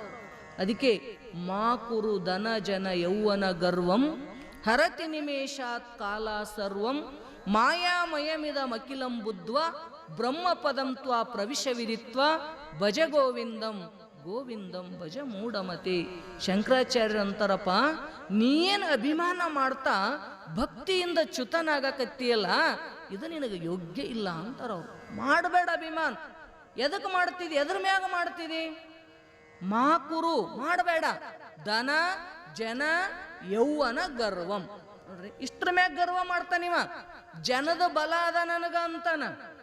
ಎಲ್ಲಿ ತನ ಜನ ಇರ್ತಾರ್ರಿ? ಎಲ್ಲಿ ತನ ಇರ್ತಾರ? ನಿನ್ನ ಕಿಶೆದಾಗ ರೊಕ್ಕ ಇರೋ ತನಕನೇ ಜನ. ಹೌದಂತೀರೇ ಇಲ್ಲ? ಅಭಿಮಾನ ದುರ್ಯೋಧನ ಮಾಡಿದ ಎದ್ರ ಮ್ಯಾಗ ಅಭಿಮಾನ ಮಾಡಿದವ? ನಾವು 101 ಮಂದಿ ಇದ್ದೀವಿ ಅಂತಕ್ಕಂಥ ಅಭಿಮಾನ ಅವನಿಗೆ. ನಮಗೆ ಯಾರು ಹಿಡಿಯವರದಾರ? ಪಾಂಡವರು 5 ಮಂದಿ ಅದಾರ, ನಾವು 101 ಮಂದಿ ಅದೀವಿ ಅಂದ್ರೆ ನಾವೇ ಗೆಲ್ತೀವಿ ಅಂತಕ್ಕಂಥ ಜನಬಲ ಇತ್ತು ಅವನಿಗೆ. ಹೌದಿಲ್ರಿ? ನನ್ನ ಪರವಾಗಿ ಯುದ್ಧ ಮಾಡ್ತಕ್ಕಂಥವರು ಬಹಳ ಪರಾಕ್ರಮಿ ಅದಾರ. ಯಾರವರು? ಭೀಷ್ಮ ಅದಾನ, ಕೃಪಾ ಅದಾನ, ಅಶ್ವತ್ಥಾಮ ಅದಾನ, ದ್ರೋಣ ಅದಾರ. ಇಂತಿಂತ ಮಹಾನ್ ವೀರರು ನನ್ನ ಕಡೆ ಇರಬೇಕಾದ್ರ ನಾನೆಂಗ ಸೋಲ್ತೀನಿ ಅಂತಕ್ಕಂಥ ಜನಬಲ ಅವನಿಗೆ. ಮತ್ತ ಅಧಿಕಾರ ಒಂದಿತ್ತಲ್ಲ, ಅವು ಎರಡರ ಮದ ಏನು ಮಾಡುತ್ತೆ ಅಂದ್ರ ಸರ್ವನಾಶಕ್ಕ ಕಾರಣ ಆಯ್ತು. ಏನು ಮಾಡಿದ? ಪರಮಾತ್ಮನನ್ನ ತಿರಸ್ಕಾರ ಮಾಡಿದ್ನಲ್ರಿ. ಎಂತ ಅನಾಹುತ ಅದು. ಕೃಷ್ಣ ಪರಮಾತ್ಮನ ಮಾತು ಕೇಳಿದ್ದ ಅಂದ್ರ ಅವನ ಹೆಸರ ಉಳಿತಿತ್ತು. ಎಷ್ಟು ದುರಹಂಕಾರ ಅವನಿಗೆ! ಯಾರಿಂದ ಎಲ್ಲವನ್ನ ಪಡ್ಕೊಂಡೆ ಅಂತಕ್ಕಂಥ ಪರಿಕಲ್ಪನೆನೇ ಇರಂಗಿಲ್ಲ ಮನುಷ್ಯನಿಗೆ. ನೋಡ್ರಿ ನೀವು, ಪರಮಾತ್ಮನ ಐಶ್ವರ್ಯದೊಳಗ ಬದುಕಿರ್ತಕ್ಕಂಥ ನಾವು ಪರಮಾತ್ಮನಿಗೆ ನಮ್ಮ ಐಶ್ವರ್ಯ ತೋರಿಸ್ಬೇಕಂತೀವಿ ಅಂದ್ರೆ ಎಂತ ಮೂರ್ಖತನ ರೀ! ಶಾಣೆ ಅಂತೀರೇನು ಅವನಿಗೆ? ಯಾರಿಂದ ಪಡ್ಕೊಂಡ ಎಲ್ಲ ಭಗವಂತನ ಆಸ್ತಿ ಅದರಿ. ಇದು ನಮ್ದನ್ನೋದು ಏನದ? ಇಲ್ಲಿ ಏನಾರ ತಂದಿವೇನು ಬರಾಗ? ಈಗ ಒಯ್ತೀವೇನು? ಏನಾರ ಏನೂ ಇಲ್ಲ. ಇಲ್ಲಿದೆ ಪರಮಾತ್ಮನ ಆಸ್ತಿ ಒಳಗ ಬದುಕಿವಿ. ಈಶಾ ವಾಶ್ಯಮಿದಂ ಸರ್ವಂ. ಶಾಸ್ತ್ರ ಹೇಳ್ತದ ಎಲ್ಲವೂ ಭಗವಂತನ ಆಸ್ತಿ ಅದ. ಇದು ದೇವರ ಮನೆ. ಇದು ಈ ಜಗವೆಲ್ಲ ಬಾಡಿಗೆದಾರರು ಜೀವಿಗಳೆಲ್ಲ. ನೋಡ್ರಿ, ಬಾಡಿಗೆ ಇದ್ದಂಗಿದ್ಯೋ ಯಪ್ಪ ಈ ಭೂಮಿ ಮ್ಯಾಗ. ಯಾವಾಗ ಎಳ್ಕೊಂಡು ಹೋಗ್ತಾನೋ ಯಮ ಎಲ್ಲ ಇಲ್ಲೇ ಬಿಟ್ಟು ಹೋಗೋದದ. ಮನೆ ಯಾರು ಒತ್ಕೊಂಡು ಹೋಗ್ತೀರೇನು? ಆದ್ರೂ ಕೂಡ ಅಭಿಮಾನ ಮನುಷ್ಯನಿಗೆ. ನಾನೇನು ಕಮ್ಮಿ ಅಂತಕ್ಕಂಥ ದುರಹಂಕಾರ ನಿನ್ನೊಳಗ ಬಂತು. ಕೃಷ್ಣ ಭಕ್ತಿ ಬರಲಿಲ್ಲ. ಏಟ್ ವಿಚಿತ್ರದ! ಶಾಂತಿ ದೂತನಾಗಿ ಬಂದಿದ್ದ ಪರಮಾತ್ಮ ಅಹಂಕಾರಿಯಾಗಿರ್ತಕ್ಕಂಥ ದುರ್ಯೋಧನ ಏನ್ ಮಾಡಿದನ್ರಿ? ತೋರಿಸ್ಬೇಕು ನನ್ನ ಐಶ್ವರ್ಯವನ್ನ. ಯಾರಿಗೆ? ಪರಮಾತ್ಮನಿಗೆ ಐಶ್ವರ್ಯ ತೋರಿಸ್ಬೇಕಂತ ತೋರಣ ಕಟ್ಟಿದ ಅರಮನೆ ತುಂಬೆಲ್ಲ 64 ಅಡಿಗೆ ಮಾಡಿದ. ಆದ್ರೂ ಕೂಡ ವಿದುರನ ಮನೆಗೆ ಹೋದ ಅಂತ ನಾವು ಕೇಳ್ತೀವಿ. ವಿದುರನ ಮನೆಗೆ ಹೋಗಿ ಯಾವಾಗ ಸಭಾಕ ಬರಬೇಕಾಗಿತ್ತಲ್ಲ, ಸಭಾಕ ಬರುವಾಗ ಎಲ್ಲರೂ ಸ್ವಾಗತಕ್ಕೆ ಎದ್ದು ಹೋಗಿದ್ರಂತ. ತಮ್ಮ ಆಸನಗಳನ್ನ ಬಿಟ್ಟು ಭೀಷ್ಮ ಕರಿಯಾಕ ಹೋದ. ಯಾಕ? ಪರಮಾತ್ಮ ಅದನ್ರಿ ಅವನು. ಸಾಮಾನ್ಯ ಏನು? 14 ಲೋಕಗಳ ಒಡೆಯನಾಗಿರ್ತಕ್ಕಂಥ ಕೃಷ್ಣ ಬರ್ತಾನಂದ್ರ ದ್ರೋಣ, ಭೀಷ್ಮ, ಕೃಪಾ ಇವರೆಲ್ಲರೂ ಸ್ವಾಗತ ಮಾಡ್ಕೋಬೇಕಂತ ಎದ್ದು ಹೋದ್ರು. ಅದು ಕುಡ್ಡ ಎದ್ದು ಅಲ್ಲಾರ ನಿಂತಿತ್ತದು, ಅಲ್ಲೇ ನಿಂತಿತ್ತು. ಆದ್ರೆ ಈ ದುಷ್ಟನಾಗಿರ್ತಕ್ಕಂಥ ದುರ್ಯೋಧನ ಮಾತ್ರ ಎದ್ದಿದ್ದಿಲ್ಲ ಅಂತ ನೋಡ್ರಿ. ಕುರ್ಚಿ ಮ್ಯಾಗ ಹಂಗೆ ಕುಂತಿದ್ದಂತ. ನಾ ಏನು ಕಮ್ಮಿ ನೋಡ್ರಿ, ಯಾವಾಗ ಏನು ಮಾಡ್ತದೋ ಅಭಿಮಾನ ಗೊತ್ತಾಗಂಗಿಲ್ರಿ. ನಾನೇ ಕೆದ್ದು ಹೋಗ್ಬೇಕು, ಅವ ಏನು ಗೊಲ್ಲ ಅದಾನ, ಆಕಳುಗಳನ್ನ ಕಾಯ್ದಿರ್ತಕ್ಕಂಥವದನ, ನನ್ನ ಅಧಿಕಾರ ಎಲ್ಲಿ ಅವ ಎಲ್ಲಿ ಅಂತ ಹಂಗೆ ಕುಂತಿತ್ತಂತ ಶಟದ ಕುರ್ಚಿ ಮ್ಯಾಗ. ಎಲ್ಲರೂ ಸ್ವಾಗತ ಮಾಡಿ ಸಭಾಕ ಕರ್ಕೊಂಡು ಬರ್ತಿದ್ರು. ಅಹಂಕಾರದೊಳಗೆ ಕುಂತಿರ್ತಕ್ಕಂಥ ದುರ್ಯೋಧನನ್ನ ನೋಡಿ ಪರಮಾತ್ಮಗೆ ಏನನ್ನಿಸ್ತು ಗೊತ್ತಿಲ್ಲ. ಎಲ್ಲಿ ನಿಂತಿದ್ದ ಅಲ್ಲಿಂದ ಹೆಬ್ಬೆರಳಿನಿಂದ ಭೂಮಿಯನ್ನ ಒತ್ತಿದಂತ. ಭೂಮಿ ಒತ್ತಿದ, 1 ಫೀಟ್ ಭೂಮಿ ಕೆಳಗೆ ಬಂತಂತ. ಕುರ್ಚಿ ಮ್ಯಾಗ ಕುಂತಿರ್ತಕ್ಕಂಥ ದುರ್ಯೋಧನ ಉಳ್ಳಾಡ್ಕೋತ ಅವನ ಪಾದಕ್ಕೆ ಬಿದ್ದಂತ. ಯಾರ ಪಾದಕ್ರಿ? ಕೃಷ್ಣನ ಪಾದಕ್ಕೆ ಬಿದ್ದ. ಕೃಷ್ಣ ಅಂತಾನ, ಅಯ್ಯೋ ನೀವು ದೊಡ್ಡವರು, ನಮ್ಮಂತವ್ರ ಪಾದಕ್ಕೆ ಬೀಳಬಾರ್ದು, ಹೇಳ್ರಿ ಅಂದ. ಅವಾಗರ ಬುದ್ಧಿ ಬರ್ಬೇಕಲ್ರಿ ಅಹಂಕಾರಿಗೆ. ಅವಾಗೂ ಬರಲೇ ಇಲ್ಲ. ಮತ್ತೆ ಎದ್ದು ನಿಂತು ಹೋಗಿ ಗರ್ವದಿಂದ ಕುಂತು ಕೊನೆಗೆ ನಿಶ್ಚಿತ ಏನಾಯ್ತು, ಎಟೆಲ್ಲ ಬುದ್ಧಿ ಮಾತು ಹೇಳಿದ್ರು ನನಗೆ ಜನಬಲ ಅದ, ನಾ ಗೆದ್ದೇ ತೀರ್ತೀನಿ ಅಂತಕ್ಕಂಥ ದುರಹಂಕಾರ ಪರಮಾತ್ಮನ ಭಕ್ತಿ ಮರಿಸ್ತು, ವಿನಯ ಮರಿಸ್ತು. ಎದ್ದು ನಿಂತು ನಮಸ್ಕಾರ ಮಾಡಬೇಕಂತಕ್ಕಂಥ ಸದ್ಬುದ್ಧಿನೂ ಬರಲಿಲ್ಲಲ್ಲ ಆ ದುಷ್ಟ ದುರ್ಯೋಧನನಿಗೆ. ಮುಂದೇನಾಯ್ತು ಪರಿಸ್ಥಿತಿ ರೀ? ಒಂದು ವೇಳೆ ಪರಮಾತ್ಮನಿಗೆ ಸಮ್ಮಾನ ಮಾಡಿದ್ದಂದ್ರ ಏನಾರ ಆಗ್ತಿತ್ತು. ಹಿಂಗ ಸತ್ತ ಬಾಯಾಗ ನೀರ್ ಹಾಕವ್ರು ಇರ್ಲಿಲ್ಲ ಅಂತ ನೋಡ್ರಿ. ಯಾವ ಬಲ ಯಾರಿಗೇನ್ ಕೊಡ್ತದೆ ಹೇಳ್ರಿ ನೋಡೋಣ. ನಾವು ಮಾಡ್ತೀವಲ್ಲ ಸಣ್ಣ ಪುಟ್ಟ ಬಲದ ಮ್ಯಾಗ ಅಭಿಮಾನ ಮಾಡ್ತೀವಿ ನಾವು, ಎಲ್ಲ ಏನು ಒಯ್ಯದೇ ಇರಂಗಿಲ್ಲ ಕರೆ. ಆದ್ರೂ ಕೂಡ ಅಹಂಕಾರ. ಶಾಸ್ತ್ರ ಹೇಳ್ತದ ಮಾಡಬಾಡು ಯಪ್ಪ. ಧನ, ಜನ, ಯೌವನ ಇವು 3 ಡೇಂಜರ್ ಅದಾವಂತಾರ ಅವ್ರು. ಎಲ್ಲಿತನ ಜನ? ಅಧಿಕಾರದಾಗ ಇರತನ ಜನ. ಅಧಿಕಾರ ಬಿಟ್ಟು ಹೊರಗೆ ಬಂದ ಅವ ಏನು ಸುದ್ದಿ ಮಾಡಿ ಅನ್ಬಿಡ್ರಿ ರಾಜಕೀಯ ಅಂತ. ನಾವು ಯಾವ ಸಲಿಟ್ ಹೊಡಿತಿದ್ದ ಅವನೇ ಬೈತೇನ್ರಿ. ನೋಡ್ರಿ ನೀವು, ಜಗತ್ತು ಹಿಂಗೆ ಅದ. ಅಧಿಕಾರ ಜನ ಬಲ ಸುಮ್ಮನೆ ಬರಂಗಿಲ್ಲ. ಅದು ಅಧಿಕಾರ ಐತೆ ಅಂತ ಕುರ್ಚಿಗಾಗಿ ನಿನ್ನ ಬೆನ್ನತ್ತಾರ, ಅವ್ರು ನಿನಗಾಗಿ ಬೆನ್ನತ್ತಿಲ್ಲ. ಹತ್ತಿದ್ರಂದ್ರೆ ಯಾವತ್ತೂ ಇರ್ಬೇಕಾಗಿತ್ತು. ಇರ್ತಾರೇನ್ ಜನ? ಏನಾರ ಕೊಡ್ತಿ ತಗೋತಿ ಅಂತ ಜನ ಬೆನ್ನ ಹತ್ತಾರ್ರಿ. ಇಲ್ಲಾಂದ್ರೆ ಯಾ ಜನ ಬಲ ಅದ? ಧನ ಎಷ್ಟು ದಿನ ಇರ್ತದಪ್ಪ ನಿನ್ನ ಹತ್ರ? ನಾ ಶ್ರೀಮಂತ ಅಂತ ಅಭಿಮಾನ ಮಾಡ್ತಿದ್ದಲ್ಲ. ಲಕ್ಷ್ಮಿ ಸ್ತೋಯ ತರಂಗ ಭಂಗ ಚಪಲ. ಶಾಸ್ತ್ರ ಹೇಳ್ತದ ಲಕ್ಷ್ಮಿ ಹೆಂಗದ, ಅತಿ ಚಂಚಲವಾಗಿರ್ತಕ್ಕಂಥ ಸ್ವಭಾವ. ಆಕೆ ಯಾವತ್ತೂ ಯಾರ ಮನೆಯೊಳಗೂ ಶಾಶ್ವತವಾಗಿ ನಿಂತಿಲ್ಲ, ನಿಂದ್ರಂಗೂ ಇಲ್ಲ ಆಕೆ. ತೇತಿಲ್ರಿ. ಅದಕ್ಕೆ ಶಾಸ್ತ್ರ ಏನು ಹೇಳ್ತದ, ಧನದ ಮೇಲೆ ಅಭಿಮಾನ ಮಾಡ್ತಿದ್ದೆ ಅಂದ್ರೆ ಅದನ್ನು ಮಾಡಕ್ ಹೋಗ್ಬೇಡ. ಅರ್ಥಾತುರಾಣಂ ನ ಗುರೂರ್ನ ಬಂಧು.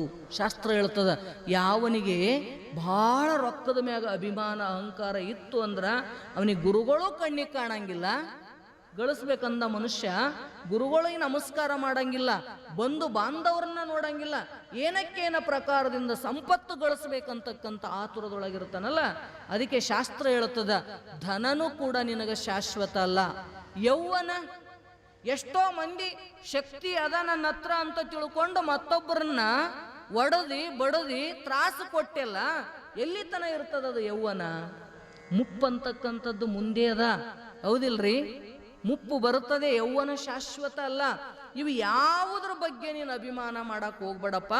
ಇವೆಲ್ಲ ಮಾಯಾಮಯ ಅದ. ಜಗತ್ತೇನದರಿ? ಮಾಯಾಮಯದಿಂದ ಕೂಡಿಕೊಂಡಿರ್ತಕ್ಕಂಥ ಜಗತ್ತದ. ಅದಕ್ಕೆ ನೀನು ಬ್ರಹ್ಮ ಪದವನ್ನ ಪ್ರಾಪ್ತಿ ಮಾಡ್ಕೋ ಅಂತ ಹೆಂಗ ಶಂಕರಾಚಾರ್ಯರು ನಮಗ ಎಚ್ಚರ ಮಾಡಾಕತ್ತಾರಲ್ಲ, ಹಂಗ ಮನುಷ್ಯ ಯಾವುದೋ ಒಂದು ಅಭಿಮಾನದಿಂದ ಏನು ಮಾಡ್ತಾನಂದ್ರ ಪರಮಾತ್ಮನನ್ನ ತಿರಸ್ಕಾರ ಮಾಡ್ತಾನ. ನಮಸ್ಕಾರ ಮಾಡಿದ್ರೆ ನಂದೆಲ್ಲಿ ಇಜ್ಜತ್ತು ಹೋಗುತ್ತದೋ ಏನು ಅಂತ ನಮಸ್ಕಾರ ಸಹಿತ ಮಾಡಕ್ ತಯಾರಿಲ್ಲ ಅಂತ ತಿಳ್ಕೊಂಡು ಅಭಿಮಾನದಿಂದ ವಂದನಾ ಭಕ್ತಿ ಅಂತಕ್ಕಂಥದ್ದು ನಾಶ ಆಗಿ ಹೋಗಿಬಿಡ್ತು ಅಂತಾರ ಅವರು. ಅದಕ್ಕೆ ಅಭಿಮಾನ बढ़ते ही वंदना भक्ति का नाश हुआ है. सब में श्री कृष्ण की भावना रखकर सबको ವಂದನ್ ಕರೋ. ಅದಕ್ಕೆ ಹೇಳಕತ್ತಿದ ನಾರದ, ನೋಡಪ್ಪ ನೀನು ಎಲ್ಲರೊಳಗೂ ಪರಮಾತ್ಮನನ್ನ ನೋಡುವ ಗುಣ ಬೆಳೆಸ್ಬೋ. ಏನಂತಾರೆ ಅವರು? ಎಲ್ಲದರೊಳಗೂ ಪರಮಾತ್ಮ ಅದಾನ ಅಂತಕ್ಕಂಥ ಕೃಷ್ಣ ಪರಮಾತ್ಮನ ಭಾವನೆಯನ್ನ ಮಾಡಿ ಎಲ್ಲರಿಗೂ ನಮಸ್ಕಾರ ಮಾಡು. ಶರಣರು ಯಾಕೆ ನಮಸ್ಕಾರ ಮಾಡಿದ್ರೆ ಎಲ್ಲರಿಗೂ? ಎಲ್ಲಿ ನೋಡ್ತಾರ ಅಲ್ಲಿ ದೇವರನ್ನ ನೋಡಿದ್ರ ಅವರು. ತಿಳಿತ್ರಿ? ಬರೀ ಮನುಷ್ಯ ಮಾತ್ರ ಅಲ್ಲಿ ದೇವರು ನೋಡ್ಲಿಲ್ಲ ಅವರು. ಎಲ್ಲೆಲ್ಲಿ ನೋಡಿದ್ರ ಅವರು? ಶುನಿ ಚೈವ ಸ್ವಪಾಕೇಚ ಪಂಡಿತ ಸಮದರ್ಶನ. ವಿದ್ಯಾ ವಿನಯ ಸಂಪನ್ನೆ ಬ್ರಾಹ್ಮಣೆ ಗವಿಹಸ್ತಿನಿ. ನೋಡ್ರಿ, ಎಲ್ಲಿ ಹೋಗ್ತಾನ ಬ್ರಾಹ್ಮಣನೊಳಗ, ಆ ಅಸ್ಥಿ ಒಳಗ, ಆನಿ ಒಳಗ, ಯಾವ ಆಕಳದೊಳಗ, ನಾಯಿ ಒಳಗ, ಹಂದಿ ಒಳಗ, ಎಲ್ಲದರೊಳಗೂ ಪರಮಾತ್ಮ ಅದನಂತಕ್ಕಂಥ ಭಾವನೆಯನ್ನ ಇಟ್ಕೋ. ನನ್ನ ಪರಮಾತ್ಮ ಅದನ ಎಲ್ಲರ ಹೃದಯದೊಳಗ ಅದನಂತೀರ ಇಲ್ಲಂತೀರಿ? ಎಲ್ಲರ ಹೃದಯದೊಳಗೂ ಭಗವಂತ ಒಬ್ಬನೇ ಅದಾನ, ತಿಳಿತಿಲ್ರಿ? ಯಾರು ನೋಡಿದ್ರು ದ್ವೇಷ ಬರಬಾರ್ದು ಅಂತಾರ ಅವ್ರು. ಯಾಕ? ನಿನ್ನಲ್ಲಿರ್ತಕ್ಕಂಥ ಪರಮಾತ್ಮ ನನ್ನೊಳಗದಾನ, ಯಾಕೆ ದ್ವೇಷ ಮಾಡೋದು? ಶರಣರು ಎಲ್ಲೆಲ್ಲಿ ನೋಡ್ತಾರ ಅಲ್ಲೆಲ್ಲ ಪರಮಾತ್ಮನ ಭಾವನೆಯನ್ನ ಮಾಡ್ಕೊಂಡಾರ. ಎತ್ತೆತ್ತ ನೋಡಿದಡತ್ತ ನೀನೇ ದೇವ, ಸಕಲ ವಿಸ್ತಾರದರೂ ನೀನೇ ದೇವ, ವಿಶ್ವತೋ ಭಾವು ವಿಶ್ವತೋ ಚಕ್ಷು ಹೇಳಿದ್ರಲ್ರಿ. ಪರಮಾತ್ಮ ಇಲ್ಲದ ಜಾಗ ಯಾವುದದ? ಅಣುರೇನು ತೃಣಕಾಷ್ಟದೊಳಗೂ ಪರಮಾತ್ಮ ಬರಿತಾ ಅದಾನಂತ. ನಿನ್ನ ಭಗವಂತನನ್ನ ನೀನು ನೋಡಕತ್ತಿದೆ ಅಂದ್ರ ಕೈ ತಾನಾಗಿನೇ ಹೇಳ್ತಾವ ಮ್ಯಾಗವು, ತಿಳಿತಿಲ್ರಿ? ನಾವು ಅವ್ರು ಬೇರೆ ನಾವು ಬೇರೆ, ಹೌದಿಲ್ರಿ? ಭೇದ ಬುದ್ಧಿಯನ್ನ ಮಾಡಾಕತ್ತಿದ್ವಿ, ನಮಸ್ಕಾರ ಮಾಡ್ಬೇಕಂತ ಭಾವನಾ ಜಾಗೃತ ಆಗವಲ್ತು. ಅದಕ್ಕೆ ಅವ್ರಂತಾರ ಎಲ್ಲದರೊಳಗೂ ಕೂಡ ಶ್ರೀಕೃಷ್ಣ ಪರಮಾತ್ಮನನ್ನ ಭಾವನೆ ಮಾಡ್ಕೋ, ಅವರೊಳಗ ಭಗವಂತ ಅದಾನ ಅಂತ ತಿಳ್ಕೊಂಡು ನೀನು ನಮಸ್ಕಾರ ಮಾಡು.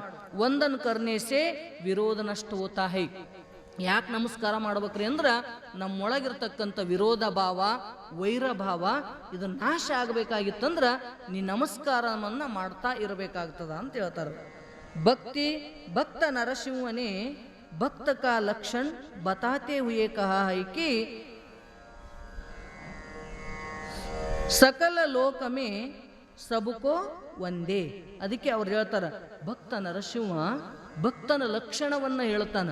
ಏನಂತ ಕೇಳಿದ್ರ, ನೀನು ಸಕಲ ಲೋಕದೊಳಗೆ ಏನು ಮಾಡಂದ್ರ ಪರಮಾತ್ಮನನ್ನ ಕಾಣು, ಎಲ್ಲದರೊಳಗೂ ದೇವರನ್ನ ನೋಡ್ಕೋ, ಎಲ್ಲರಿಗೂ ಕೂಡ ನಮಸ್ಕಾರವನ್ನ ಮಾಡು.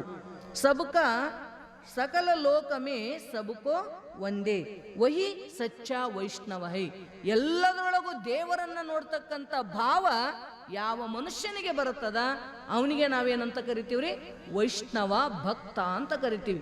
ಅದಕ್ಕೆ ಬಸವಣ್ಣ ಕಂಡವ್ರಿಗೆಲ್ಲ ಕೈ ಮುಗುತ್ತಾ ಓಡಾಡಿದ್ರವ್ರು. ಯಾಕ? ಎಲ್ಲರೂ ಕೂಡಲ ಸಂಗಮನ ಸ್ವರೂಪಿಗಳು, ತಿಳಿತ್ರಿ? ಎಲ್ಲರೊಳಗೂ ಭಗವಂತ ಅದಾನ. ಈ ಭಾವ ಬಂತು ಅಂದ್ರೆ ತಾನೇ ಕೈ ಮುಗಿತಾನೆ. ಅದಕ್ಕೆ ಅವ್ರು ಭಕ್ತ ಆಗಿರ್ತಕ್ಕಂಥವನು ಕೈ ಮುಗಿಲೇಬೇಕು ಅಂದ್ರೆ ಅವ್ರು ಜೋ ವಂದನ್ ಕರ್ತಾ ಹೈ ವಹಿ ವೈಷ್ಣವ ಹೈ, ಅವ್ರು ಜೋ ವಂದನ್ ಕರ್ನಾ ಚಾಹತಾ ಹೈ ವಹ ವೈಷ್ಣವ್ ನಹಿ ಹೈ.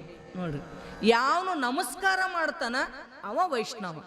ನಮಸ್ಕಾರ ಮಾಡಿಸ್ಕೋಬೇಕಂತಕ್ಕಂಥ ಭಾವ ಯಾವನೊಳಗೆ ಬರ್ತದ ಅವನಿಗೆ ನಾವು ಭಕ್ತ ಅನ್ನಂಗಿಲ್ಲ, ಅಭಿಮಾನಿ ಅಂತೀವಿ. ಎಲ್ಲರೂ ನನಗೆ ನಮಸ್ಕಾರ ಮಾಡಬೇಕು. ನೋಡ್ರಿ, ಈ ಭಾವನ ಭಾಳ ಮಂದಿಗಿರ್ತದ, ಹೌದಿಲ್ರಿ? ನನಗೆ ಎಲ್ಲರೂ ನಮಸ್ಕಾರ ಮಾಡಬೇಕು, ಗೌರವ ಕೊಡಬೇಕು, ನನಗೆ ಸಮ್ಮಾನ ಸಿಗಬೇಕು ಅಂತಕ್ಕಂಥ ಭಾವ ಯಾವನಿಗಿರ್ತದ ಅವನು ವೈಷ್ಣವನಾಗ್ಲಿಕ್ಕೆ ಸಾಧ್ಯ ಇಲ್ಲ. ಅದಕ್ಕೆ ಹೇಳ್ತಾರಲ್ಲ, ಶರೀಫ ಹೊಂಟಿದ್ನಂತ ಊರಿಗೆ. ಎಲ್ಲಿ ಹೊಂಟಿದ್ದ ಪಾಪ? ಊರು ಹೊರಗ ಚೌಡಿ ಇತ್ತು, ಕುಂತಿದ್ದ ಗೌಡ. ಅವಾಗ ಕುಂತಾಗ ಹೊಂಟಿದ್ದಿವ. ಶರೀಫ್ ಅಂದ್ರೆ ಸದಾ ಗುರುಭಕ್ತಿಯಲ್ಲಿ ಮಗ್ನನಾಗಿರ್ತಕ್ಕಂಥ ಪುಣ್ಯಾತ್ಮ, ಹೌದಿಲ್ರಿ? ಎಷ್ಟು ಗುರು ನಿಂತಲ್ಲೇ ಹಾಡುಗಳನ್ನ, ತತ್ವಪದಗಳನ್ನ ಬರೆದಿರ್ತಕ್ಕಂಥವ ಹಾಡ್ತಾ ಹಾಡ್ತಾ ಹೊಂಟಿದ್ದ. ಸದ್ಗುರು ಸಾಕಿದ ಮದ್ದಾನೆ ಬರುತ್ತಿರುವುದು, ಎದ್ದು ಹೋಗಿರೆ ಇದ್ದ ನಿಂದಕರೆಲ್ಲ ಅಂತ ಆ ಪದವನ್ನ ಆಡ್ತಾ ಆಡ್ತಾ ಗುರುವಿನಲ್ಲಿ ಮೈ ಮರೆತು ಹೊಂಟಿದ್ದ. ನೋಡಿದ ಗೌಡ ಅವನಿಂದಿದ್ರು 4 ಮಂದಿ ಚೇಲಾಗಳು. ಅವ್ರಂದ್ರು, ನೋಡ್ರಿ ಗೌಡ್ರ, ನೀವಿಲ್ಲಿ ಕುಂತೀರಿ, ಮಗ ಹಂಗ ಹೊಂಟನ್ ನೋಡ್ರಿ, ಸೊಕ್ಕ ಬಂದದ ಅವನಿಗೆ ಅಂತ ತಾವು. ಆ ದೊಡ್ಡವರಿಗೆ ಕಣ್ಣಿರಂಗಿಲ್ಲ, ಕಿವಿ ಇರ್ತಾವಂತ. ನಮ್ಮ ಅಪ್ಪರು ಹೇಳ್ತಿರ್ತಾರ, ದೊಡ್ಡ ಮಂದಿಗೆ ಕಣ್ಣಿರಂಗಿಲ್ಲ, ಬರೀ ಕಿವಿ ಇರ್ತಾವ. ಏನಂತಾರ ಅದು ಕರೆ ಅಂತ ಹೋಗಿ ಅದಕ್ಕೆ ಶಿಕ್ಷೆ ಕೊಡ್ತವೆ. ರಾಜರು ಹಂಗ ಮಾಡ್ಯಾಕ ಕೊಲ್ತಿದ್ರಂತ್ರಿ ಪಾಪ ಮಂದಿನ. ಯಾರ ಮಂತ್ರಿ ಹೇಳಿದ ಮಾತೇ ಕರೆ ಅಂತ. ಹಂಗೆ ಭಾಳ ಮಂದಿ ಮಾತು ಕೇಳಿನೇ ನಾಶ ಆದವ್ರದ. ಗೌಡಗಂದ್ರಂತ, ನೋಡ್ರಿ ಗೌಡ್ರ, ನೀವು ಕುಂತೀರಿ, ನಮಸ್ಕಾರ ಮಾಡ್ಬೇಕನ್ನ ಬುದ್ಧಿ ಅದ ಏನ್ರಿ ಆ ಸಾಬಗ್? ಹಂಗ ಹೊಂಟನ್ ನೋಡ್ರಿ ಅಂದ. ಗೌಡಗ ಹೌದು ಅನಿಸ್ತ ಅವನಿಗೇನು. ಮತ್ತು ಖರೇನೆ ಅಂದ, ಹೌದಲ್ಲ, ಇಡೀ ಊರೇ ನನ್ನ ನಮಸ್ಕಾರ ಮಾಡ್ತದ. ಈಗಿನ ಗೌಡ್ರಿಗೆ ಯಾರು ನಮಸ್ಕಾರ ಮಾಡ್ತಾರೆ? ಹೋಯ್ತ್ರಿ ಗೌಡಿಕೆ ಎಲ್ಲ, ಹೌದಿಲ್ರಿ? ಮನೆಗೆ ಗೌಡ್ರಿ. ಈಗ ಅವ್ರ ಮನೆಯಾಗ ಅವ್ರ ದೊಡ್ಡವ್ರು. ಅದಕ್ಕೆ ವಂದನಾ ಭಕ್ತಿ ನಷ್ಟಾಗೈತೆ ಅಂತ ಹೇಳಕೊಂಡ್ರ ಅವ್ರು. ಹಿಂದಕ್ಕೆಲ್ಲ ಹಿರಿಯರು ಊರೊಳಗ ಗೌರವ ಕೊಡ್ತಿದ್ರು, ತಂದೆ ತಾಯಿ ಗೌರವ, ವಯಸ್ಸಾದವರಿಗೆ ಗೌರವ, ಇದೆಲ್ಲ ಪದ್ಧತಿ ಇತ್ತದು. ಈಗಿನ ಕಾಲದಾಗ ಯಾರ್ಯಾರಿಗದ ರೀ? ನಾವು ಸಾಲಿ ಕಲ್ತೀವಿ ಅಂತ ದೊಡ್ಡ ಅಂತ ಕುಂತು ಬಿಟ್ಟವ ನಮ್ಮ ಮಕ್ಕಳೆಲ್ಲ. ನೋಡಿ, ತಂದೆ ತಾಯಿಗೆ ನಮಸ್ಕಾರ ಮಾಡಂಗಿಲ್ಲ, ಮನ್ಯಾಗ ಅಜ್ಜ ಆಯಿ ಮುತ್ತೆ ಇರ್ತಾವು, ಅವು ಕೇರ ಮಾಡಂಗಿಲ್ಲ ಅವು ಮೊಮ್ಮಕ್ಕಳು. ನಾವು ಶಾಣ್ಯರ್ ಅಂತಕ್ಕಂಥ ದುರಹಂಕಾರ ಅವ್ರಿಗೆ. ಈ ರೀತಿಯಿಂದ ಹೊಂಟಿದ್ದ. ನೋಡ್ರಿ ಅಂತ ಹೇಳಿದ ತಕ್ಷಣ ಗೌಡುಗನಿಷ್ಠ ಹೌದು ಕರೆ ಇರ್ಬೇಕಂದ. ಕರಿಲೆ ಆ ಮಗನ ಅಂತಂದ್ರು. ಕರ್ದ. ಏನು ಮಾಡಿದನ್ರಿ? ಅಲ್ಲೋ, ನಿನಗಿಲ್ಲಿ ಕುಂತೀನಿ, ಗೌಡ್ರದಾರ, ನಮಸ್ಕಾರ ಮಾಡ್ಬೇಕಂತಕ್ಕಂಥ ಒಂದಿಷ್ಟು ಬುದ್ಧಿನೂ ಕಲಿಸಿಲ್ಲ ನಿನ್ನ ಗುರು ಅಂತ ಕೇಳಿದ್ನಂತ. ಏನಾರು ನಮಸ್ಕಾರ ಮಾಡಲಿಲ್ಲ, ಯಾಕಂದ್ರೆ ಏನು ಹೇಳ್ತಿದ್ದೋ ಗೊತ್ತಿಲ್ಲ ಪಾಪ. ಯಾವಾಗ ಗುರುಗಳನ್ನ ಬೈದಲ್ಲ ಸಿಟ್ಟು ಬಂತ್ರಿ ಅವನಿಗೆ. ನಿಜವಾಗಿರ್ತಕ್ಕಂಥ ಶಿಷ್ಯ ಅವನಿಗೆ ಅನ್ಬೇಕಂತ. ಯಾರು ತನ್ನ ಗುರುವಿನ ಅಪಮಾನವನ್ನು ಸಹನ ಮಾಡಬಾರ್ದಂತ. ತಿಳಿತಿಲ್ರಿ?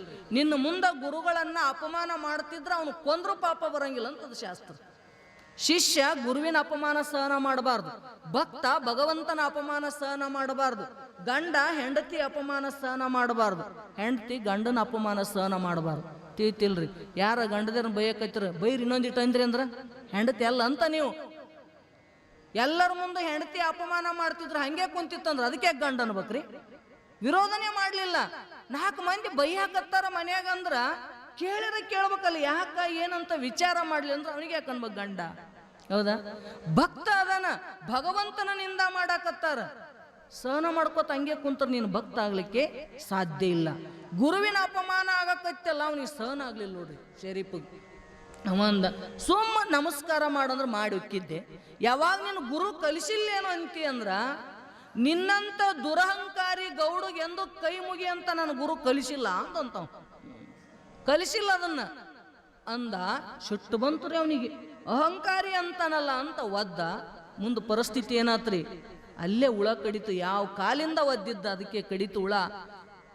ಉರಿಯಕತ್ತಿತ್ತು. ಉರುಪು ಉರುಪು ಉರುಪು ಅಂತ ಅಷ್ಟೊಂದು. ನೀ ನನಗೆ ಒದ್ದಿಲ್ಲ, ನನ್ನ ಹೃದಯದೊಳಗೆ ಕುಂತಿರ್ತಕ್ಕಂಥ ನನ್ನ ಸದ್ಗುರುನಾಥನಿಗೆ ಒದ್ದಿದೆ ಅಂತ ಹಂಗೆ ಹೋದ ಶರೀಫ. ಏನು ಅನ್ಲಿಲ್ಲ. ಅದ್ರ ಪರಿಣಾಮ ಮುಂದೆ ಏನಾಯ್ತು? ಹುಳ ಕಡಿತು, ಉರಿ ಎತ್ತಿತ್ತು, ಉರಿಯಾಕತ್ತಿತ್ತು, ತಾಪದಿಂದ ಬಳಲ್ತಿದ್ದ. ಒಳಗಿನ ಮನಸ್ಸು ಹೇಳ್ತಿತ್ತು, ನೀ ತಪ್ಪು ಮಾಡಿದಿ ಹೇಳ್ತದದು. ಒಳಗಿನ ಮನಸ್ಸ ಕರೆ ಕರೆ ಸತ್ಯವನ್ನೇ ಮಾತಾಡ್ತಿರ್ತದ. ನಾವು ಅದ್ರ ಕಡೆ ಯಾರು ಲಕ್ಷ್ಯ ಕೊಟ್ಟಿಲ್ಲ ನೋಡ್ರಿ. ಬೇಕಾದ್ರೆ ಅಂಗಡಿಗೆ ಹೋಗಿದ್ರಿ, ಅಂಗಡಿಗೆ ಹೋದಾಗ ವ್ಯಾಪಾರ ಮಾಡಿದ್ರಿ, ಇಷ್ಟು ರೊಕ್ಕ ಆಗಿತ್ತು, ಕೊಟ್ರಿ. ಅವ ಗಡಬಡದಾಗಿದ್ದ ಮಾಲಕ ಹೆಚ್ಚಿಗೆ ಕೊಟ್ಟ. ಏನ್ರಿ? ನೀವು ಕೊಟ್ಟದ್ ರೊಕ್ಕ ಮತ್ ನಿಮಗ ಹೆಚ್ಚಿಗೆ ಕೊಟ್ಟ. ತಗೊಂಡು ಬಂದ್ರಿ, ಎಣಿಸಿದ್ರಿ, ಅಯ್ಯ ನಾ ತಗೊಂಡಿದ್ದು ಹೆಚ್ಚಾಗ್ಯದ, ಖರೆ ನನಗೆ ಉಲ್ಟಾ ಹೆಚ್ಚಿಗೆ ಕೊಟ್ಟಾರಲ್ಲ ರೊಕ್ಕ ಅಂತ ನಿನ್ನ ಮನಸ್ಸ ಒಯ್ದು ಕೊಟ್ಟು ಬಿಡು ಅಂತದದು. ಏನಂತದ್ರಿ ಅದು? ಪಾಪ ಅವ ಗಡಬಡದಾಗ ಕೊಟ್ಟಾನ, ಒಯ್ದು ಕೊಡು ಅಂತ ಅದು ಹೇಳ್ತಿರ್ತದ. ನೀವೇನಂತೀವಿ? ಹಂಗ ಹೇಳ್ತಾರ ಬಿಡು, ಅವ್ ನೋಡ್ಯಾನ ಅವನೇ ಕೊಟ್ಟಾನಲ್ಲ. ಮ್ಯಾಲಿ ಮನಸ್ಸು ಬೆರಿಕಿ ಬಾಳ್ರಿ. ಅದು ಪಾಪ ಮಾಡಾಕಸ್ತದದು. ಒಳಗಿನ ಮನಸ್ಸು ಇದು ತಪ್ಪು, ಮತ್ತೊಬ್ಬರು ತಿನ್ನಬಾರ್ದು, ಒಯ್ದು ಕೊಡು ಅಂತ ಹೇಳ್ತದ. ಕರೆ ಇದು ಮನಸ್ಸು ಹಂಗೆ ಮಾಡಲ್ಲ ನೋಡ್ರಿ. ಏನು ಮಾಡ್ತದ? ಇಟ್ಕೊಂಡು ಕುಂದಿರ್ತದೆ. ಒಳಗಿನ ಮನಸ್ಸು ಅನಿಸ್ತಿತ್ತು ಗೌಡುಗ, ನಾ ತಪ್ಪು ಮಾಡಿದೆ. ಒಬ್ಬ ಗುರು ಭಕ್ತನಿಗೆ ಒದ್ನೆಲ್ಲ ಏನಾಗ್ತದೋ ಅಂತ ತಳಮಳ ಆಗಾಕತ್ತಿತ್ತು. ಹಾಗೇ ಬಿಡುತ್ತೆ ಅವನಿಗೆ. ಅವ ಅಂದ, ಶರೀಫನ್ ಒದ್ದಿನು, ಅದಕ್ಕೆ ನನಗೆ ಹಿಂಗಾಗ್ಯದ, ಎಲ್ಲೇ ನಾನು ಹುಡುಕಿ ಕರ್ಕೊಂಬರ್ರಿ ಅಂದ್ರಂತ. ಒಯ್ದು ಮನೆಗೆ ಹಾಕಿದ್ರು, ನೀರಾಗ ಕುಂತ. ಏನು ಮಾಡಿದ್ರು ಉರುಪು ಕಮ್ಮಿನೇ ಆಗಲಿಲ್ಲ. ಅವಾಗ ಬಹಳ ಪಶ್ಚಾತ್ತಾಪ ಆಗಾಕತ್ತಂತ. ಎಲ್ಲಿ ಅದನ ನಡ್ಕೋತ ಊರು ಬಿಟ್ಟು ಊರಿಗೆಲ್ಲ ಮಂದಿ ಕಳಿಸಿದ. ಹೋಗಿ ಶರೀಫಿಗೆ ಭೇಟಿಯಾಗಿ, ತಪ್ಪಾಗೈತ್ರಿ, ನಮ್ಗೆ ಹಿಂಗೆ ಒದ್ರು ಗೌಡ್ರು, ಅವ್ರಿಗೆ ಭಾಳ ತ್ರಾಸ ಆಗಾಕತ್ತದ, ನಡ್ರಿ ವಾಪಸ್ ಅಂದ್ರ ನಾ ಬರಂಗಿಲ್ಲ. ಯಾಕೆ ನಾ ಅವನಿಗೇನು ಶಾಪನೇ ಕೊಟ್ಟಿಲ್ಲಲ್ಲ. ನಾ ಏನು ಶಾಪ ಕೊಟ್ಟಿದ್ದೆ ಅಂದ್ರೆ ಅದು ಶಾಪ ವಿಮೋಚನಕ್ಕೆ ನಾ ಏನಾರು ಉಪಾಯ ಹೇಳ್ತಿದ್ದೆ. ನಾ ಏನು ಅಂದೇ ಇಲ್ಲ, ಅವನಿಗೆ ಶಾಪನೂ ಕೊಟ್ಟಿಲ್ಲ, ನನಗೆ ಗೊತ್ತಿಲ್ಲ, ನಾ ಬರಂಗಿಲ್ಲ ಅಂದಂತವ್. ಇಲ್ರಿಪ್ಪ ಹಂಗೆ ಮಾಡಬೇಡ್ರಿ, ಭಾಳ ತ್ರಾಸಾಗ್ಯದ, ಈಗ 3 ದಿನ ಆಯಿತು ಅಂತಂದಾಗ ಅವನು ಮಾಡಿದ ತಪ್ಪಿಗೆ ಅವನ ತಲೆ ಕೆಳಗ ಕಾಲ್ ಮಾಡಿ ಮ್ಯಾಗ ಜೋತಾಕ್ರಿ, 3 ದಿನದಾಗ ಉರುಪ್ ಕಮ್ಮಿ ಆಗ್ತದ ಅಂತ ಹೇಳಿದ್ನಂತ.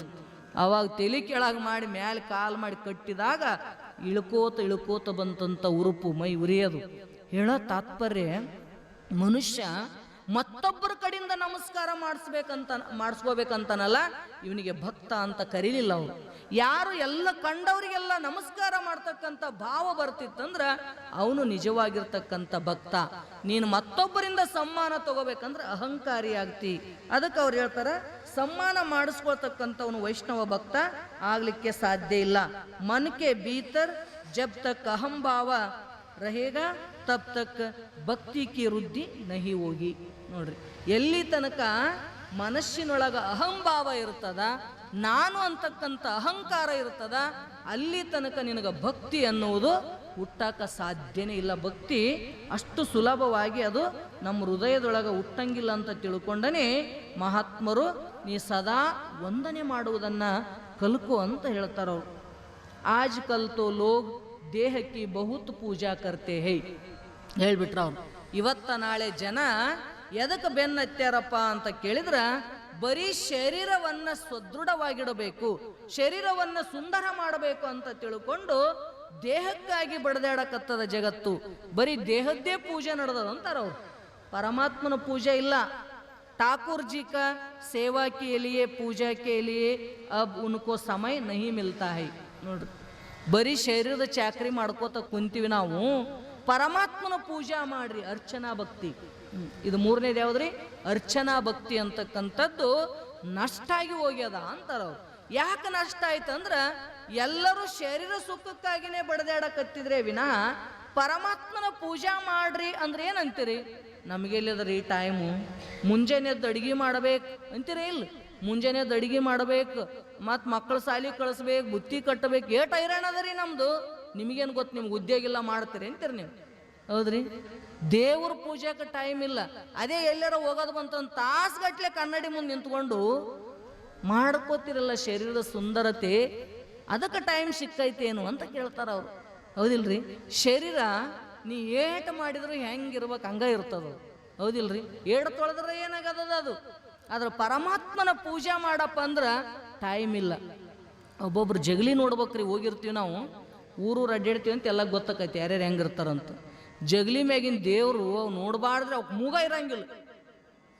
ಎಲ್ಲಿ ಕಣ್ಣು ಎಲ್ಲಿ ಕಿವಿನೋ ಆ ದೇವ್ರ ಸಪಾಚಟ್ಟಾಗಿರ್ತಾವ. ಯಾಕೆ? ದೇವ್ರ ಪೂಜೆ ಮಾಡ್ಬೇಕು, ಚಂದ ಕಾಣ್ಬೇಕಂದು ಪಿತಾಂಬರಿ ಹೆಚ್ಚಿ ತಿಕ್ಕದ ಅವಕ್ಕೆ. ಇದಿಲ್ರಿ?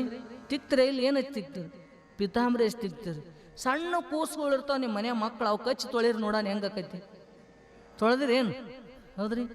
ಹಂಗ್ರಿ ಸಣ್ಣ ಸೂಕ್ಷ್ಮ ಇರ್ತೈತ್ರಿ ಚರ್ಮ, ಅವು ತ್ರಾಸ ಆಗಂಗಿಲ್ಲ ಏನ್ರಿ? ಮತ್ತು ದೇವ್ರಿಗೆ ತ್ರಾಸ ಆಕೈತೆ ಅನ್ನೋ ಭಾವನೆ ಬೇಕಾ? ಇಲ್ಲ. ಹೆಂಗ್ರಿ? ನಾವು ನಮ್ಮ ಸಲುವಾಗಿ ಎಷ್ಟು ಎಚ್ಚರದಿಂದ ಮಾಡ್ತೀವಿ, ನಮ್ಮ ಮಕ್ಕಳ ಸಲುವಾಗಿ ಎಷ್ಟು ಎಚ್ಚರದಿಂದ ನೀವು ಮಾಡ್ತೀರಿ ಕೆಲಸ, ಹಂಗ ಪರಮಾತ್ಮನ ಒಂದು ಮಗು ಅದ ಅಂತಕ್ಕಂಥ ಭಾವದಿಂದ ಪೂಜಾ ಮಾಡಿದ್ರೆ ಅಲ್ಲೇ ಪ್ರಕಟ ಆಗ್ತಿದ್ರಿ. ದೇವ್ರು ಯಾಕೆ ಸಿಗಂಗಿಲ್ಲ? ಗುಡಿಗೆ ಬರ್ಬೇಕಂತ ನಿಯಮ ಇಲ್ಲ, ಮನೆಯಾಗೆ ಕಾಣಬಹುದು ದೇವರನ್ನ. ಎಷ್ಟೋ ಮಂದಿ ಶರಣರು ತಮ್ಮ ಮನೆಯೊಳಗ ಪರಮಾತ್ಮನ ಸಾಕ್ಷಾತ್ಕಾರ ಮಾಡ್ಕೊಂಡವ್ರದಾರ. ನಿನಗೆ ಪೂಜೆನೇ ಮಾಡಾಕ ಬರ್ಲಿಲ್ಲ. ಪೂಜೆ ಮಾಡ್ಬೇಕಂದ್ರೆ ಹೋಗಿ ಅವನು ಒಂದು ಬುಟ್ಟ್ಯಾಗ ನೀರು ತಗೋತಾರ, ಅವ್ನು ಗೊಳೆ ಮಾಡ್ಕೋತಾರ ದೇವ್ರನ್ನ ತಿಕ್ಕಬೇಕಂತ ಅವಕ್ಕೆ. ಅದಕ್ಕೆ ಸೋಮವಾರ ಅಮಾಸಿ ಹುಣ್ಣಿಮೆ ಇದ್ವು ಅಂದ್ರೆ ಭಾಳ ದೊಡ್ಡ ಕೆಲಸ ರೀ ಅದು ದೇವ್ರ ತಿಕ್ಕದು. ಈಗ ಪ್ರೋಚನಕ್ಕೆ ಹೋಗಿರ್ತನಲ್ಲಿ ಹೇಳ್ತಾರೆ ದೇವ್ರು ತಿಕ್ಕಬೇಕ್ರಿ, ದೇವ್ರು ತಿಕ್ಬೇಕಂತಾರ. ನಾನು ಮುಂಜಾನೆ ಎದ್ದು ಸ್ನಾನ ಮಾಡಿ ದೇವ್ರು ತಿಕ್ಕಬೇಕು. ಹೌದಿಲ್ರಿ? ಸ್ನಾನ ಮಾಡ್ಲಾರ್ದ ದೇವ್ರನ್ನ ಮುಟ್ಟಬಾರ್ದು, ಪಾಪದ.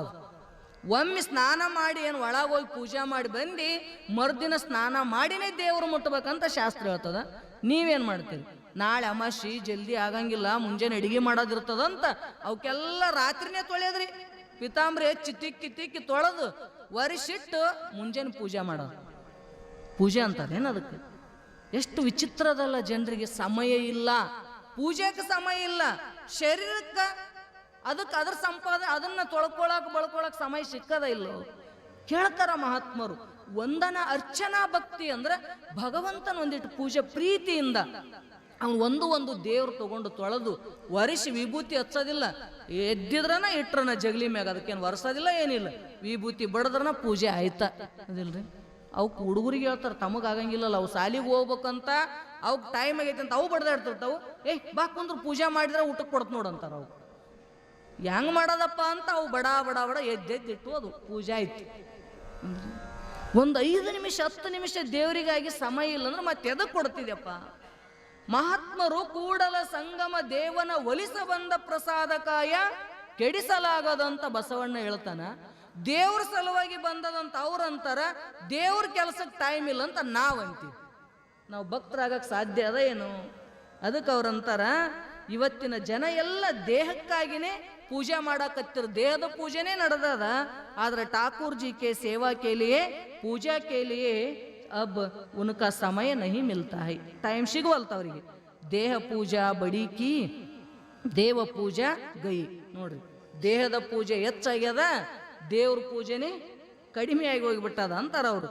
ಲೋಗೋನೆ ಬಾಂತಿ ಬಾಂತಿಕೆ ಸಾಬೂನ್ ಬನಾಯೇ ಹೈ.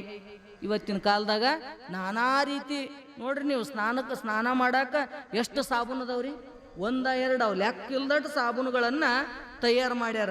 ಚಾಹೆ ಜಿತನಾ ಸಾಬೂನ್ ಮಲೋ ಕಿಂತು ದೇಹ ಕಾ ಜೋ ರಂಗ್ ಹೈ ವಹಿ रहेगा.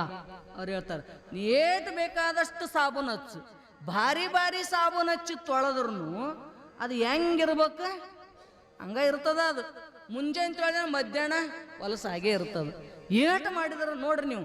ಈಗ ಬ್ಯೂಟಿ ಪಾರ್ಲರ್ಗೆ ಹೋಗಾರಿಲ್ಲ ಚಂದ ಕಾಣಬೇಕಂತ ಮದುವೆಯಾಗ, ಒಂದು 2 ತಾಸು ಚಂದ ಇರ್ತಾವ. ಮತ್ತು 3ನೇ ತಾಸಿಗೆ ನೋಡ್ರಿ ನೀರು ಬಿಡ್ತೆ ಅಂದ್ರೆ, ನಮ್ಮ ಅಪ್ಪರು ಭಾಳ ಚಂದ ಹೇಳ್ತಿರ್ತಾರೆ, ಅವು ನೀರು ಬಿಡ್ತು ಮೈಯಾಗ. ಬ್ಯಾಸ್ಗ್ಯಾಗ ಮದುವೆ ಇರ್ತಾವೆ ನೋಡ್ರಿ, ಯಾಕಿರ್ತಾವೆ? ಬ್ಯಾಸ್ಗ್ಯಾಗ ಮದುವೆ ಇರ್ತಾವೆ. ಇವ್ರು ಅವಾಗ ಬ್ಯೂಟಿ ಪಾರ್ಲರ್ ಮಾಡಿರ್ತಾರ. ಮತ್ತು ನೀರು ಬಿಡ್ತೆ ಅಂದ್ರೆ ಹೆಂಗ್ರಿ? ಆ ಮನೆ ಮ್ಯಾಗ ಜೋರು ಬಿಡ್ತಿರ್ತಾರೆ ನೋಡ್ರಿ, ಅವು ಹಂಗೆ ಕಾಣ್ತಾವ ಮುಖ ಅಂತ ಹೇಳ್ತಿರ್ತಾರ ಅಪ್ಪವ್ರು. ಹಂಗೆ ನಾವು ಏಟು ಮಾಡಿದ್ರೂ ಶರೀರ ಹೆಂಗಿರ್ಬೇಕು ಹಂಗೆ ಬದ್ಲಾಸಕ್ಕೆ ಬಂದೈತೇನ್ರಿ? ಏಟು ತಿಕ್ಕು, ಏಟು ತೊಳಿ, ಮಣ್ಣಿಂದ ಕಾಯ ಮಣ್ಣಿಂದ ಮಣ್ಣೆ ಅದರ. ಅದಕ್ಕೇನು ತಿಕ್ಕಿ ತೊಳೆದ್ರೆ ಅದೇನು ಸ್ವಚ್ಛ ಆಗದದ ಏನದು? ಬೇಕಾದಂಥ ಸಾಬೂನುಗಳನ್ನು ಹಚ್ಚಿ ತೊಳೆದ್ರೂ ಕೂಡ ಅದು ಹೆಂಗಿರ್ಬೇಕು ಹಂಗೆ ಇರ್ತದ. ಪರಮಾತ್ಮನೇ ಜೋ ರಂಗ್ ದಿಯಾ ಹೈ ವಹಿ ಸಚ್ಚಾ ರಂಗ ಹೈ. ಏನು ಪರಮಾತ್ಮ ನಿನಗೆ ಯಾವ ಬಣ್ಣ ಕೊಟ್ಟಾನ ಅದು ಮಾತ್ರ ಪರ್ಮನೆಂಟ್ ಆಗಿರ್ತಕ್ಕಂಥ ಬಣ್ಣ. ಮಂದಿ ಕಾಣಕ್ಕೆ ಏಟು ಬಣ್ಣ ಬಡ್ಕೊಂಡ್ರು ಅದು ಶಾಶ್ವತವಾಗಿರ್ತಕ್ಕಂಥದ್ದಲ್ಲ. ಅವರು ವಹಿ ಟೀಕ್ ಬಿ ಹೈ ಮನುಷ್ಯ ಬಹುತ್ ವಿಲಾಸಿ ಹೋಗಯ ಹೈ. ಏನು ಮಾಡೋದದ? ಜಗತ್ತಿನೊಳಗೆ ಎಲ್ಲರೂ ವಿಲಾಸಿಗಳಾಗಿಬಿಟ್ಟಾರ. ಬರೀ ವಿಲಾಸದಕ್ಕಾಗಿನೇ ಜೀವನ ಬಡ್ದಾಡಕತ್ತು. ಆದ್ರೆ ಇಸಿ ಕಾರಣ ಈ ಅರ್ಚನಾ ಭಕ್ತಿ ಹಲ ವಾಹೈ. ಅದಕ್ಕೆ ಅರ್ಚನಾ ಭಕ್ತಿ ಅಂತಕ್ಕಂಥದ್ದು ಉಳಿಲೇ ಇಲ್ಲ. ಶರೀರಕ್ಕೋ ಲೋಗ ಬಹುತ್ ಸಜಾನೆ ಸವಾರ್ನೆ ಲಗೆ ಹೈ. ಶರೀರಕ್ಕನೇ ಭಾಳ ರೆಡಿ ಮಾಡ್ಕೋತಾನ, ಚಂದ ಇಟ್ಕೊಳಕ್ ಪ್ರಯತ್ನ ಮಾಡ್ತಾನ. ತಬೀನೇ ಅರ್ಚನಾ ಭಕ್ತಿ ಚಲಿಗೈ. ಯಾವಾಗ ಇದ್ರ ಬಗ್ಗೆನೇ ಬಡದಾಡಕತ್ತು ಶರೀರ ಸುಖಕ್ಕಾಗಿ, ಅವಾಗ ಅರ್ಚನಾ ಭಕ್ತಿ ಅಂತಕ್ಕಂಥದ್ದು, ಭಗವಂತನ ಪೂಜೆ ಮಾಡ್ಬೇಕಂತಕ್ಕಂಥ ಆ ಭಾವನೆ ಏನಾಗ್ಬಿಟ್ಟದ? ನಾಶ ಆಗಿ ಹೋಗ್ಬಿಟ್ಟದ. ಅತ ಜೀವನ್ ಸಾಧಾರಕ್ಕೋ. ಅದಕ್ಕೆ ಅವ್ರು ಹೇಳ್ತಾರೆ, ಜೀವನ ಸಾದಾ ಸೀದಾ ಇರೋದು ಕಲ್ಕೋ. ಹೆಂಗ ಪರಮಾತ್ಮ ಇಟ್ಟಾನ ಹಂಗಿಡು. ಎದಕ್ಕಾಗಿ ಬಂದದ? ಅದ್ರ ಕಡೆ ಲಕ್ಷ್ಯ ಕೊಡು. ಎದಕ್ಕೆ ಬಂದದ? ಭಕ್ತಿ ಮಾಡಾಕ ಬಂದದ. ಇದು ಪರಮಾತ್ಮನನ್ನ ಒಲಿಸ್ಲಿಕ್ಕೆ ಬಂದದ. ನಿನಗೆ ಆದಷ್ಟು ಪ್ರಯತ್ನ ಮಾಡಿ ಶರೀರ ಸುಂದರ ಇಡೋದಕ್ಕಿಂತ ದೇವರನ್ನ ಸುಂದರ ಮಾಡಬೇಕಂತ ಒಂದಿಟ್ಟು ಪೂಜಾ, ಧ್ಯಾನ, ಅರ್ಚನಾ, ವಂದನ ಅಂತಕ್ಕಂಥ ಭಕ್ತಿಯನ್ನ ಮಾಡಿಕೊಂಡು ಈ ಮನುಷ್ಯ ಜನ್ಮದ ಸಾರ್ಥಕತೆಯನ್ನ ಮಾಡ್ಕೊರಪ್ಪ. ಹಂಗ ಹಿಂಗ ಯಾಕೆ ಹಾಳು ಮಾಡಕತ್ತಿ ಈ ಶರೀರವನ್ನ ಅಂತ ತಿಳ್ಕೊಂಡು ಮಹಾತ್ಮರು ಶರೀರದ ಕಡೆ ಹೆಚ್ಚು ಗಮನ ಕೊಡ್ಲಾರ್ದಂಗ ಪರಮಾತ್ಮನ ಭಕ್ತಿ ಕಡೆ ಹೆಚ್ಚು ಗಮನ ಕೊಡು. ಇವತ್ತಿನ ಜಗತ್ತಿನೊಳಗ ಭಕ್ತಿ ಅಂತಕ್ಕಂಥದ್ದು ನಾಶ ಆಗಿಬಿಟ್ಟದ. ನಮ್ಗ ಈಗ 3 ಭಕ್ತಿಯ ಬಗ್ಗೆ ಹೇಳಿದ್ರು ಅವರು. ಶ್ರವಣ ಭಕ್ತಿ, ವಂದನಾ ಭಕ್ತಿ, ಅರ್ಚನಾ ಭಕ್ತಿ ಅಂತಕ್ಕಂಥದ್ದನ್ನು ತಿಳಿಸ್ತಾ ಅವೆಲ್ಲದರಿಂದ ನಾವು ದೂರ ಆಗಿಬಿಟ್ಟಿವಿ. ಅದಕ್ಕೆ ಬಹಳ ಎಚ್ಚರದಿಂದ ಈ ಭಕ್ತಿಯನ್ನ ಮಾಡ್ರಿ ಅಂತ ಹೇಳಕತ್ತಾರ. ಇನ್ನೂ ಅನಂತ ರೀತಿಯ ಭಕ್ತಿಗಳನ್ನು ವರ್ಣನೆ ಮಾಡೋರದಾರ. ಮತ್ತು ಆ ವಿಷಯವನ್ನ ನಾಳೆ ದಿವಸ ಚಿಂತನೆ ಮಾಡೋಣ ಅಂತ ಹೇಳ್ತಾ ನನ್ನ 2 ತೊದಲು ನುಡಿಗಳನ್ನು ಸದ್ಗುರುನಾಥನಾಡಿದ ಅವರುಗಳಲ್ಲಿ ಅರ್ಪಿಸ್ತಾ ಇದ್ದೀನಿ. ಹರಿ ಓಂ ತತ್ಸತ್.